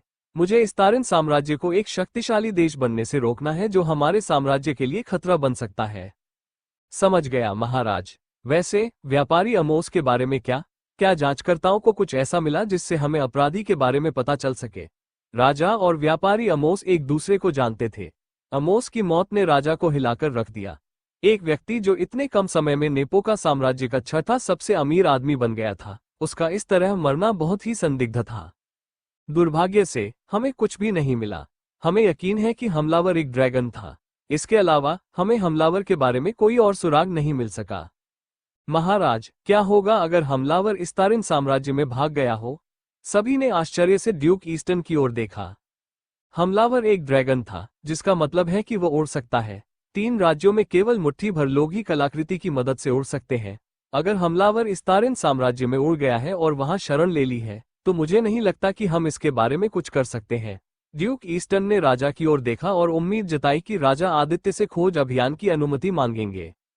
अभी के लिए हम इस्तारिन साम्राज्य में जासूस भेजेंगे और किसी भी ऐसे व्यक्ति को खोजने की कोशिश करेंगे जो ड्रैगन हो, साथ ही राजधानी पर भी नजर रखेंगे। इस बात की बहुत संभावना है कि भविष्य में दोनों राज्यों में टकराव हो जाए। दिन का दूसरा अध्याय, बोनस अध्याय के लिए वोट करें। युद्ध शुरू होने के बाद से चौथा दिन। तीसरी रात को तूफान आखिरकार थम गया। जैसे ही आसमान साफ हुआ और सूरज की किरणें भीगे पहाड़ों पर पड़ी, सैनिक आलस से उठे और किले की रखवाली करने निकल पड़े। उस बड़ी लड़ाई को जीतने के बाद इन 3 दिनों में सैनिकों को किले के अंदर ही रहने को कहा गया। हालांकि 13,000 युद्धबंदियों के साथ किले में रहना थोड़ा मुश्किल था, लेकिन सभी सैनिकों ने अपने समय का भरपूर आनंद लिया। किले में सभी को भोजन के लिए जादुई जानवर का मांस दिया जाता था। जादुई जानवर का मांस बहुत महंगा था और साधकों के लिए बहुत उपयोगी था। जादुई जानवर के मांस में निहित समृद्ध मान ने कुछ सैनिकों को लाभान्वित किया। कुछ सैनिक तो प्रथम श्रेणी के शिखर तक भी पहुंच गए। यार, आमतौर पर मुझे तूफानों से नफरत होती है, लेकिन इस बार मैं सच में चाहता था कि तूफान एक और सप्ताह तक जारी रहे। सैनिकों में से एक ने किले से बाहर निकलते हुए आलस से कहा। शिकायत मत करो यार, अगर तूफान वाकई एक और हफ्ते तक जारी रहता तो हमारे पास खाने का सामान खत्म हो जाता। उस समय हमारे पास भूखे मरने के अलावा कोई विकल्प नहीं होता। पहले सैनिक के साथ चल रहे दूसरे सैनिक ने जवाब दिया। मुझे लगता है तुम सही हो, फिर भी मैं इस युद्ध के खत्म होने का इंतजार नहीं कर सकता। मेरे घर पर एक मंगेतर है जो मेरे लौटने का इंतजार कर रही है। मैं उससे शादी करके घर बसाने का इंतजार नहीं कर सकता। क्या आप रिटायर होने की योजना बना रहे हैं? एक अन्य सैनिक ने आश्चर्य से पूछा। सैनिक होना सरकारी नौकरी करने जैसा था। प्रत्येक सैनिक को सोने में वेतन दिया जाएगा और एक सोना एक छोटे परिवार को 2 महीने तक खिलाने के लिए पर्याप्त है। नहीं, मैं रिटायर नहीं हो रहा हूं। मैं लॉर्ड जैन को एक अनुरोध पत्र भेजने जा रहा हूं ताकि उनसे पूछ सकूं कि क्या मेरा पद बदला जा सकता है। सैनिकों के अलग अलग पद होते थे। मैं राजधानी में गार्ड बनने की योजना बना रहा हूं। वास्तव में, हाँ, मैंने सुना है कि राजधानी का पुनर्निर्माण किया जा रहा है। मुझे लगता है कि राजधानी में जाने से मुझे और मेरे परिवार को कई लाभ मिलेंगे। इतना ही नहीं, मैं कुछ वर्षों की सेवा के बाद राजधानी में ही बसना चाहता हूं। पुनर्निर्माण कार्य की बात करें तो मैंने अभी तक महामहिम को नहीं देखा है। अफवाह है कि महामहिम पूरी तरह से बदल गए हैं। 2 हफ्तों के भीतर उन्होंने राज्य में बदलाव किए। उनके बदलावों की वजह से अब मेरे परिवार को खाद्य पदार्थों की कीमतों के बारे में चिंता करने की जरूरत नहीं है। जब सैनिक आपस में बात कर रहे थे, नाथन एक और बुरी खबर लेकर लौटा। क्या हुआ नाथन? दुश्मन आगे बढ़ रहा है। इस बार वे 35,000 सैनिकों के साथ 2 तीसरे क्रम के कमांडरों के साथ आगे बढ़ रहे हैं। 4 से 5 घंटे में दुश्मन सेना यहां पहुंच जाएगी। किले के अंदर का माहौल भारी और बहुत गंभीर था। एक तीसरे क्रम को गिराना काफी मुश्किल है, लेकिन 2 तीसरे क्रम को गिराना असंभव है। जैन और अन्य समझ नहीं पा रहे थे कि वे 2 तीसरे क्रम को कैसे गिराएंगे। जब ये युद्ध शुरू हुआ तो मुझे पता था कि एक समय ऐसा आएगा जब हमें तीसरे क्रम के जनरल का सामना करना पड़ेगा, लेकिन मुझे उम्मीद नहीं थी कि दुश्मन एक ही समय में 2 तीसरे क्रम के सैनिकों को भेज देगा। आदित्य की सेना के डार्क अल्फ और धनुष विशेषज्ञ स्कॉट को 2 तीसरे क्रम के सैनिकों को हराने का कोई तरीका नहीं मिला। अगर हम आठों ने मिलकर अपनी ताकत जुटाई होती तो हमारे पास अभी भी कुछ मौके होते, लेकिन दो तीसरे क्रम के सैनिकों के खिलाफ अगर 30,000 की सेना भी उन पर हमला करती तो उनमें से 2 सैनिक सभी को मार डालते। इस स्थिति में हम केवल महामहिम से ही संपर्क कर सकते हैं। महाराज, स्थिति यह है, मुझे पता है। आदित्य ने जैन की बात बीच में ही रोक दी। चिंता मत करो, मैं युद्ध शुरू होने से पहले ही वहां पहुंच जाऊंगा। आदित्य की बातें सुनकर सभी को राहत महसूस हुई। उन्होंने अवचेतन रूप से अपने शरीर को शिथिल कर लिया। यह उनके राजा पर भरोसे के कारण था। 5 घंटे बहुत जल्दी बीत गए। किले के सामने खड़े होकर जैन और अन्य लोग दुश्मन सैनिकों को अपनी ओर बढ़ते हुए देख सकते थे। दुश्मन सेना का नेतृत्व 2 प्राणी कर रहे थे जो 2 सफेद घोड़ों पर सवार थे। दाईं ओर का जनरल डैरेन था और बाईं ओर का जनरल डायलन था। जुल्क्स राजवंश की सेनाएं आत्मविश्वास के साथ आगे बढ़ रही थीं। 2 मिड 3 ऑर्डर जनरलों के सामने इस्टारिन साम्राज्य कुछ भी नहीं था। तो वो दुश्मन का कमांडर है। डैरेन और सेना 1 किमी दूर रुक गई और दुश्मन कमांडर जैन को घृणा से देखने लगी। दयनीय, ये सोचना कि आपका दाहिना हाथ इतने कमजोर व्यक्ति के हाथों मर गया। डायलन ने ये शब्द जानबूझकर डैरेन का मजाक उड़ाने के लिए कहे थे। सर, क्या हमें दुश्मन सेना से आत्मसमर्पण करने के लिए कहना चाहिए? डैरेन के सलाहकार ने सुझाव दिया। आत्मसमर्पण? भले ही इस्टारिन साम्राज्य अब आत्मसमर्पण करना चाहता हो, मैं तब तक नहीं रुकूंगा जब तक कि मैं इस पूरे युद्ध के मैदान को उनके सैनिकों के खून से न भर दूं। ये लड़ाई दुश्मन के खून से अपमान धोने के बारे में है। यदि आप इस पूरे युद्ध क्षेत्र को मेरे सैनिकों के खून से रंग सकते हैं तो मैं वास्तव में सोचूंगा कि यह एक दिलचस्प दुनिया है। डैरेन का चेहरा उन शब्दों को सुनकर बदसूरत हो गया। सबने देखा कि बादलों से 4 वाइवन उड़ रहे हैं। वाइवन के प्रकट होने के साथ ही परछाई से माथे पर सींग वाले कई पुरुष और महिलाएं बाहर निकल आए। माजिन जाति जनरलों ने तुरंत पहचान लिया कि ये लोग कौन थे। हा, हमारी ओर देखने के बजाय आप सभी को अपने राजा की ओर देखना चाहिए। जैन और अन्य लोग ये देखकर हैरान रह गए कि उनके राजा तीसरे क्रम के शुरुआती वाइवन की पीठ पर खड़े थे और डैरेन की ओर देख रहे थे। जैसे ही वाइवन धीरे धीरे बादलों से नीचे उतरे, प्रथम क्रम के सैनिक 10 मीटर लंबे विशालकाय वाइवन की पीठ पर खड़े व्यक्ति का चेहरा स्पष्ट रूप से देख पाए। यह महामहिम है, यह इस्टारिन राजा है। दोनों दलों के सैनिक 2 मीटर गहरे लाल पंखों वाले व्यक्ति की ओर देखने लगे। पूरा युद्ध क्षेत्र सन्नाटे में डूब गया। किसी को भी कुछ बोलने की हिम्मत नहीं हुई। जब वाइवन्स गिर गए, आदित्य ने अपनी नजर डैरेन और डायलन पर रखी। वो 2 मिड 3 ऑर्डर से नहीं डरता था। दुश्मन कमांडर के उन अहंकारी शब्दों को सुनकर आदित्य अपना गुस्सा नहीं रोक सका। 5 मिनट के बाद आदित्य जैन और अन्य लोगों के सामने जमीन पर गिर गया, जबकि उसकी नजर डैरेन पर थी। अच्छा, मुझे लगा कि राजा आदित्य किसी दूसरे राज्य में भाग गए हैं। तुम्हें पता है, मैं तुम्हें न मार पाने का अफसोस करने लगा था, लेकिन अब जब तुम यहाँ हो तो मैं तुम्हें मार डालूंगा और इस्टारिन साम्राज्य को हमेशा के लिए खत्म कर दूंगा। डैरेन की आवाज गर्व और अहंकार से भरी हुई थी। जब डैरेन बकवास कर रहा था, तब डायलन, जो आधा बौना था, कुछ और सोच रहा था। मैंने कभी नहीं सुना कि इस्टारिन राजा ड्रैगन था। क्या पिछले राजा अहमद ने आदित्य को अपना उत्तराधिकारी इसलिए चुना था क्योंकि आदित्य एक ड्रैगन था? कुछ लोगों के अलावा इस महाद्वीप में कोई भी आदित्य की असली पहचान नहीं जानता था। राजा अहमद ने यह तथ्य भी सभी से छिपाया कि आदित्य एक ड्रैगन था। अब 2 लाल ड्रैगन पंख देखकर न केवल दुश्मन बल्कि आदित्य की सेना भी चौंक गई। मुझे नहीं पता कि उसे ये 4 वाइवन कहां से मिले, लेकिन मैं इसे महसूस कर सकता हूं। वाइवन में से एक के पास शुरुआती 3 ऑर्डर की शक्तियां हैं। यहां तक कि एक शीर्ष 2 ऑर्डर वाइवन भी एक शुरुआती 3 ऑर्डर इंसान को कड़ी टक्कर दे सकता है। मैं इस वाइवन की शक्तियों को कम नहीं आंक सकता। मुझे उम्मीद है कि इस बेवकूफ को भी इस तथ्य का एहसास हो गया होगा। डायलन ने डैरेन को देखा और सोचा कि क्या उसने दुश्मन की ताकत देखी है। महामहिम ने अपने आदेशों को मानने के लिए 4 मजबूत वाइवन को कैसे राजी किया? एम्बर ने माथे पर सींग उगने वाले बूढ़े आदमी को देखते हुए आश्चर्य व्यक्त किया। ये बूढ़ा आदमी माजिन गांव का नेता था। बहुत हो गई बात, अब इस लड़ाई को शुरू करते हैं। इस्टारिन साम्राज्य के सैनिकों ने आदित्य की प्रशंसा की क्योंकि वह युद्ध के मैदान में मिड 3 ऑर्डर को देखकर नहीं डरता था, जबकि जुल्क्स राजवंश के सैनिकों ने सोचा कि आदित्य एक मूर्ख और अज्ञानी व्यक्ति है। एक नौसिख या 2 ऑर्डर 3 ऑर्डर से लड़ने की कोशिश क्यों करेगा? यह आत्महत्या से अलग नहीं था। डैरेन और आदित्य दोनों ने एक दूसरे की आंखों में देखा और अगले ही पल दोनों अपनी जगह से गायब हो गए। स्वूश! शुल्क! जुलिक्स सेना को मार डालो, आक्रमणकारियों को मार डालो। दोनों पक्षों के सैनिक भी एक दूसरे पर हमला करने लगे। इस्टारिन साम्राज्य की यह दूसरी सबसे बड़ी लड़ाई अभी शुरू ही हुई थी। झनकार, डैरेन और आदित्य दोनों की तलवारें आपस में टकराईं और आग की चिंगारी निकली। एक अपना सम्मान वापस पाने के लिए मारना चाहता था, जबकि दूसरा आक्रमणकारियों से अपने क्षेत्र की रक्षा के लिए मारना चाहता था। युद्ध में कोई भी पक्ष सही या गलत नहीं होता। आदित्य दुश्मन की कहानी में खलनायक था, जबकि दुश्मन उसकी कहानी में खलनायक था।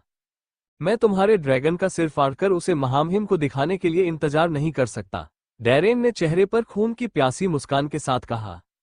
मेरी इतनी जल्दी मरने की कोई योजना नहीं है। झनकार, दोनों की तलवारें आपस में टकराईं, जिससे धातु की खनकने की आवाजें और चिंगारियां निकलीं, जबकि दोनों पक्ष हल्की हरकत और तलवारों की टक्कर से अपने शरीर को गर्म कर रहे थे। आदित्य को एहसास हुआ कि उसके और डैरेन के बीच शक्ति का अंतर बहुत बड़ा था। अगर मैं उसके साथ बराबरी की लड़ाई लड़ना चाहता हूं तो मुझे अपने तुरुप के पत्ते इस्तेमाल करने होंगे। झनकार, सिस्टम ने मेरे बचे हुए 58 जोड़ मुफ्त आंकड़े अंक मेरी चपलता में डाल दिए। जब डैरेन और आदित्य पानी में गोता लगाने से पहले उसका परीक्षण कर रहे थे, तो उन्होंने अचानक आदित्य की गति में वृद्धि देखी, जिसने उन्हें 1 सेकंड के लिए पीछे धकेल दिया। तो वो गंभीर हो रहा है। धमाका, एक पल के लिए सभी ने तेज आवाज सुनकर लड़ाई बंद कर दी। जैन और अन्य लोग केवल आदित्य की सुरक्षा के लिए प्रार्थना कर सकते थे। तीसरे क्रम का वाइवन वर्तमान में तीसरे क्रम के अर्ध बौने जनरल डायलन से लड़ रहा था। आज केवल एक अध्याय, चपलता 185 जोड़ 100, 243 जोड़ 100। झनकार, क्या आपको लगता है कि अपनी गति बढ़ाकर आप मुझे नीचे गिरा सकते हैं? डैरेन ने राउंडहाउस किक मारने के लिए अपना शरीर घुमाया। जवाब में आदित्य ने किक से बचने के लिए खुद को पीछे खींचने के लिए अपने क्रिम्सन ड्रैगन पंखों का इस्तेमाल किया। ये देखकर कि उसका हमला विफल हो गया है, डैरेन के चेहरे पर शांति का भाव तुरंत बदल गया। एक खूंखार शेर की तरह उसने अपनी मुठियां कसकर बंद कर ली और अपनी मुठियों में मौलिक मान को इकट्ठा कर लिया। वाटर ड्रैगन, आदित्य का चेहरा बदल गया जब उसने देखा कि पानी से बने 2 पूर्वी ड्रैगन दोनों तरफ से उस पर हमला कर रहे हैं। उसने पीछे हटते हुए दोनों हमलों को रोकने के लिए 5 मीटर बड़ी लाल रंग की ज्वाला फेंकी। बूम! उसके निम्न स्तरीय हमले ने मेरे पानी के ड्रैगन को कैसे रोक दिया? डैरेन को पता था कि इन क्रिम्सन लपटों में कुछ अजीब था। 5 मीटर की दूरी से भी वो क्रिम्सन लपटों के भयानक तापमान को महसूस कर सकता है। स्वूश! डैरेन को अचानक लगा कि कोई उसकी गर्दन पर निशाना साध रहा है। आखिरी क्षण में डैरेन ने तलवार की नोक से बचने के लिए अपनी गर्दन बाईं ओर घुमा ली। उसी क्षण डैरेन ने आदित्य को देखने के लिए अपना शरीर घुमाया। वो इतना तेज कैसे है? डैरेन को समझ में नहीं आया कि क्या हो रहा है। आदित्य को दूसरे क्रम का नौसिखिया साधक माना जाता था, फिर भी वो तीसरे क्रम के साधक की गति से कैसे मेल खा रहा है, जब तक कि वो अपनी गति बढ़ाने के लिए किसी कलाकृति का उपयोग न कर रहा हो। क्रिम्सन ब्लिंक, उस नजदीकी दूरी पर आदित्य ने साहसपूर्वक पिघले हुए बोल्ट का इस्तेमाल किया। बोल्ट की तरह दिखने वाला लाल नारंगी रंग डैरेन के लिए चकमा देने के लिए बहुत तेज था। अंत में उसने मैना की एक परत का उपयोग करके अपने शरीर को ढालने की कोशिश की, लेकिन बोल्ट इतना शक्तिशाली था कि मैना परत हमले को पूरी तरह से रोक नहीं पाए। सिस्टम ने उसके कौशल पिघले हुए बोल्ट को क्रिम्सन ब्लिंक में विकसित किया था। विकसित होने के बाद उसके हमले की शक्ति बढ़ गई और उसे एक अनूठी क्षमता भी मिली। टकराना, डैरेन, एक मध्य 3 ऑर्डर जनरल को एक कल्टीवेटर के हमले से उड़ा दिया गया था जो अभी अभी दूसरे ऑर्डर में आया था। आदित्य डैरेन की गति से मेल खाने में सक्षम होने का एकमात्र कारण ये था कि उसने अपने मुफ्त आंकड़े बिंदुओं का उपयोग करके अपनी चपलता बढ़ाई और 4वें और 5वें स्टार कलाकृतियों से संयुक्त बढ़ावा ने उसकी गति को और बढ़ा दिया। विंड फेयरी का ब्रेसलेट, जो एक लो ग्रेड 4 स्टार आर्टिफैक्ट है, ने उसे अपनी चपलता में अतिरिक्त 100 जोड़ बढ़ावा दिया, जबकि क्राउन ऑफ 7 सी, जो एक लो ग्रेड 5 स्टार आर्टिफैक्ट है, ने उसे अपने हमलों में 20% बढ़ावा दिया। आदित्य के हमले पहले से ही उसके क्रिम्सन फ्लेम के कारण शक्तिशाली थे। अब 20% बूस्ट के साथ उसकी हमला करने की शक्ति और भी बढ़ गई। धमाका, डैरेन आदित्य से 15 मीटर दूर गिरा। डैरेन की छाती का मांस थोड़ा जल गया था और उसके मुंह के कोने से खून टपक रहा था। मुझे तुम्हें कम आंकना बंद कर देना चाहिए। डैरेन ने अपने मुंह के कोने से खून पोंछा। अपनी छाती पर लगे घाव की परवाह किए बिना वो खड़ा हुआ और अपनी अंगूठी से एक और तलवार निकाली। उसकी दोनों तलवारें पीक 2 स्टार कलाकृतियां हैं। रून सम्राट वर्ग धारक के रूप में आदित्य एक नज़र में डैरेन की तलवारों के ग्रेड को बता सकता है, लेकिन वो अभी भी निश्चित नहीं था कि उसकी दोनों तलवारों में क्या शक्तियां या बफ्स हैं। स्वूश! इस बार डैरेन इतनी तेजी से आगे बढ़ा कि एक पल के लिए आदित्य की नजर डैरेन पर से हट गई। जब उसने पलकें झपकाईं, तो उसने पाया कि डैरेन उसके सामने खड़ा है और अपनी दाहिनी ओर रखी तलवार को उसकी गर्दन पर घुमा रहा है। बहुत तेज, आदित्य देख सकता था कि तलवार उसकी गर्दन पर लंबवत घूम रही है, लेकिन उसका शरीर इतना तेज नहीं था कि वो प्रतिक्रिया कर सके। झनकार, ड्रिप, उससे ठेस पहुंचती है। आदित्य अपने दाहिने ट्रेपेजियस को पकड़े हुए एक घुटने पर गिर गया। उसके दाहिने कंधे और गर्दन के बीच के क्षेत्र में एक बड़ा घाव था। उसके कंधों और छाती को ढकने वाले लाल क्रिम्सन तराजू अब उसके खून से सने हुए थे। मैं भूल गया कि तुम अपने बचाव के लिए अपने तराजू का इस्तेमाल कर सकते हो। अगली बार मैं चूकूंगा नहीं। अगर आदित्य के क्रिम्सन ड्रैगन के तराजू उसकी गर्दन और कंधे को नहीं ढक रहे होते, तो आदित्य हमले से मर जाता। हमला इतना जोरदार था कि उसका तराजू टूट गया और उसके दाहिने ट्रेपेजियस पर गहरा कट का निशान रह गया। अंडरस्कोर स्वास्थ्य 124, 175। खून की कमी के कारण आदित्य का स्वास्थ्य लगातार गिरता जा रहा था। हर सेकंड उसका स्वास्थ्य आधे अंक से कम होता जा रहा था। दर्द सहते हुए आदित्य अपनी पीक 2 स्टार क्रिम्सन ड्रैगन क्रोध तलवार के साथ खड़ा हो गया, जबकि डैरेन ने आदित्य को तिरस्कार से देखा और कहा, चिंता मत करो, मैं तुम्हें तुरंत और दर्द रहित मौत दूंगा। इसके बजाय मैं तुम्हारे सैनिकों और जनरलों को तुम्हारी जगह पर पीड़ा पहुंचाऊंगा। टकराना, डैरेन के पैरों के नीचे की जमीन मकड़ी के जाले में तब्दील हो गई जब उसने अपने दुश्मन की ओर कूदने के लिए अपने पैरों की पूरी ताकत लगाई। दैवी क्रोध का विस्फोट। अपने एक कौशल को सक्रिय करते समय आदित्य ने डैरेन को देखा जो उसके सिर से 5 मीटर ऊपर था। डैरेन की तलवारें हल्के नीले रंग में चमक उठी क्योंकि उसने आदित्य को एक्स जैसे अंदाज में काटने का लक्ष्य बनाया था। बूम! आखिरी क्षण में आदित्य ने हमले से बचने के लिए रास्ते से हटकर हमला किया। जैसे ही डैरेन अपने लक्ष्य से चूककर जमीन पर गिरा, उसका लक्ष्य उसके पीछे प्रकट हुआ और क्रिम्सन ड्रैगन क्रोध तलवार से उसकी पीठ पर वार किया। टकराना, गंभीर प्रहार। जब क्रिम्सन ड्रैगन क्रोध ने उसकी पीठ पर गहरा निशान छोड़ा तो डैरेन ने एक दर्दनाक दहाड़ लगाई। उसने बहुत तेजी से प्रतिक्रिया की और पीछे हट गया। ये तलवार क्या है? डैरेन ने तलवार को देखा जो लाल लाल रंग की लपटों से घिरी हुई थी। वो चिल्लाया क्योंकि उसे लगा कि हमले के कारण उसका अपना शरीर जल रहा है। क्रिम्सन ड्रैगन क्रोध पीक ग्रेड 2 स्टार। विवरण: इस तलवार का ग्रेड 1 रून मास्टर द्वारा बढ़ाया गया है। तलवार अब दूसरे क्रम के अग्नि प्रकार के साधकों के लिए एक आदर्श हथियार बन गई है। फंक्शन 1, क्रिम्सन ड्रैगन क्रोध आग प्रकार के हमलों की शक्ति को 17% बढ़ाता है। फंक्शन 2, दूसरे क्रम के कल्टीवेटर पर क्रिटिकल हिट लगने की 50% संभावना है, जबकि तीसरे क्रम के कल्टीवेटर पर क्रिटिकल हिट लगने की 25% संभावना है। फंक्शन 3, जब इस तलवार का उपयोग पूरे क्रिम्सन कवच सेट के साथ किया जाता है, तो उसकी तलवार की हमला शक्ति 30% बढ़ जाती है। कैसा लगा? आदित्य ने चेहरे पर मुस्कान के साथ पूछा। अपने ब्लास्ट ऑफ डिवाइन फ्यूरी कौशल के संशोधन के साथ आदित्य को अब अपने मैना के बहुत जल्दी खत्म होने की चिंता नहीं करनी पड़ेगी। निष्क्रिय कौशल ब्लास्ट ऑफ डिवाइन फ्यूरी का उपयोग करने से पहले प्रति सेकंड 5 जोड़ मैना की खपत होती थी, लेकिन अब ये केवल प्रति सेकंड 2 जोड़ मैना की खपत करता है।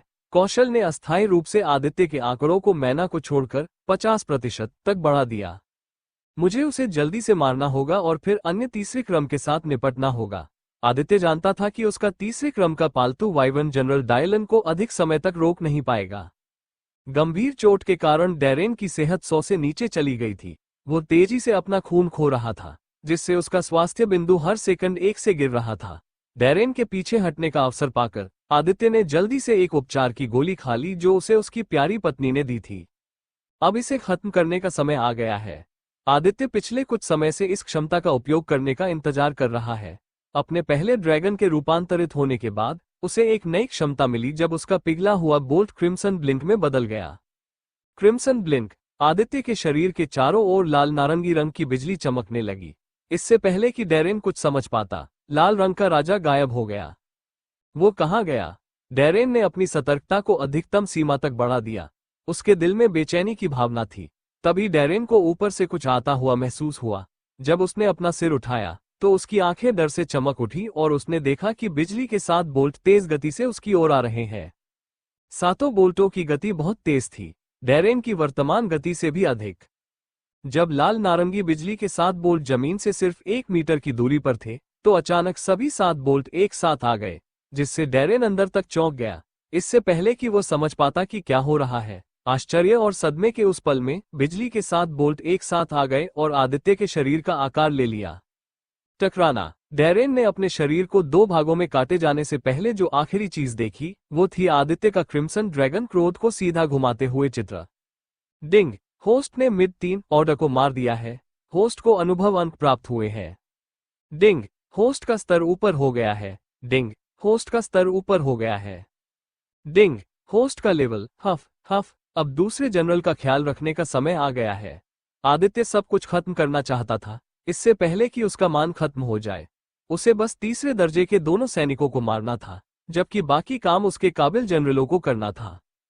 स्वूश। आदित्य ने अपनी पूरी गति से युद्ध के मैदान की ओर दौड़ लगाई। डैरेन और वो किसी और जगह लड़ रहे थे ताकि उनकी लड़ाई में कोई सैनिक शामिल न हो। क्रिम्सन ब्लिंक की इस क्षमता का उपयोग करने से जोड़ मैना खत्म हो गई है। यही कारण था कि आदित्य ने अपने विकसित कौशल क्रिम्सन ब्लिंक की दूसरी क्षमता का उपयोग नहीं किया। हमला बहुत शक्तिशाली था लेकिन ये बहुत अधिक मैना खपत के साथ आया था। इस दौरान 10 मीटर बड़ा वाइवन डायलन से लड़ रहा था जबकि अन्य 3 पीक द्वितीय क्रम वाइवन ने इस्टारिन सेना की मदद की। डायलन हर बीतते सेकंड के साथ निराश होता जा रहा था। उसका प्रतिद्वंद्वी छोटा ड्रैगन अपने काले विवर्ण स्केल से उसके ज्यादातर हमलों को रोकने में सक्षम था। उसके अग्नि प्रकार के हमलों का विवर्ण पर कोई असर नहीं हुआ। मामले को और भी बदतर बनाने के लिए वाइवन ने एक अजीब काली ज्वाला का इस्तेमाल किया जो उसके अग्नि प्रकार के हमलों से भी अधिक शक्तिशाली थी। बोनस चैप्टर के लिए वोट करें। दोस्तों, इन कुछ दिनों में मैं एक चैप्टर अपलोड करूंगा। बोनस चैप्टर के लिए मैं उन्हें सोमवार को अपलोड करूंगा। जुल्क्स राजवंश के दूसरे जनरल डायलन का चेहरा थोड़ा पीला पड़ गया था क्योंकि उनकी आंखों में डर साफ झलक रहा था। उनके सामने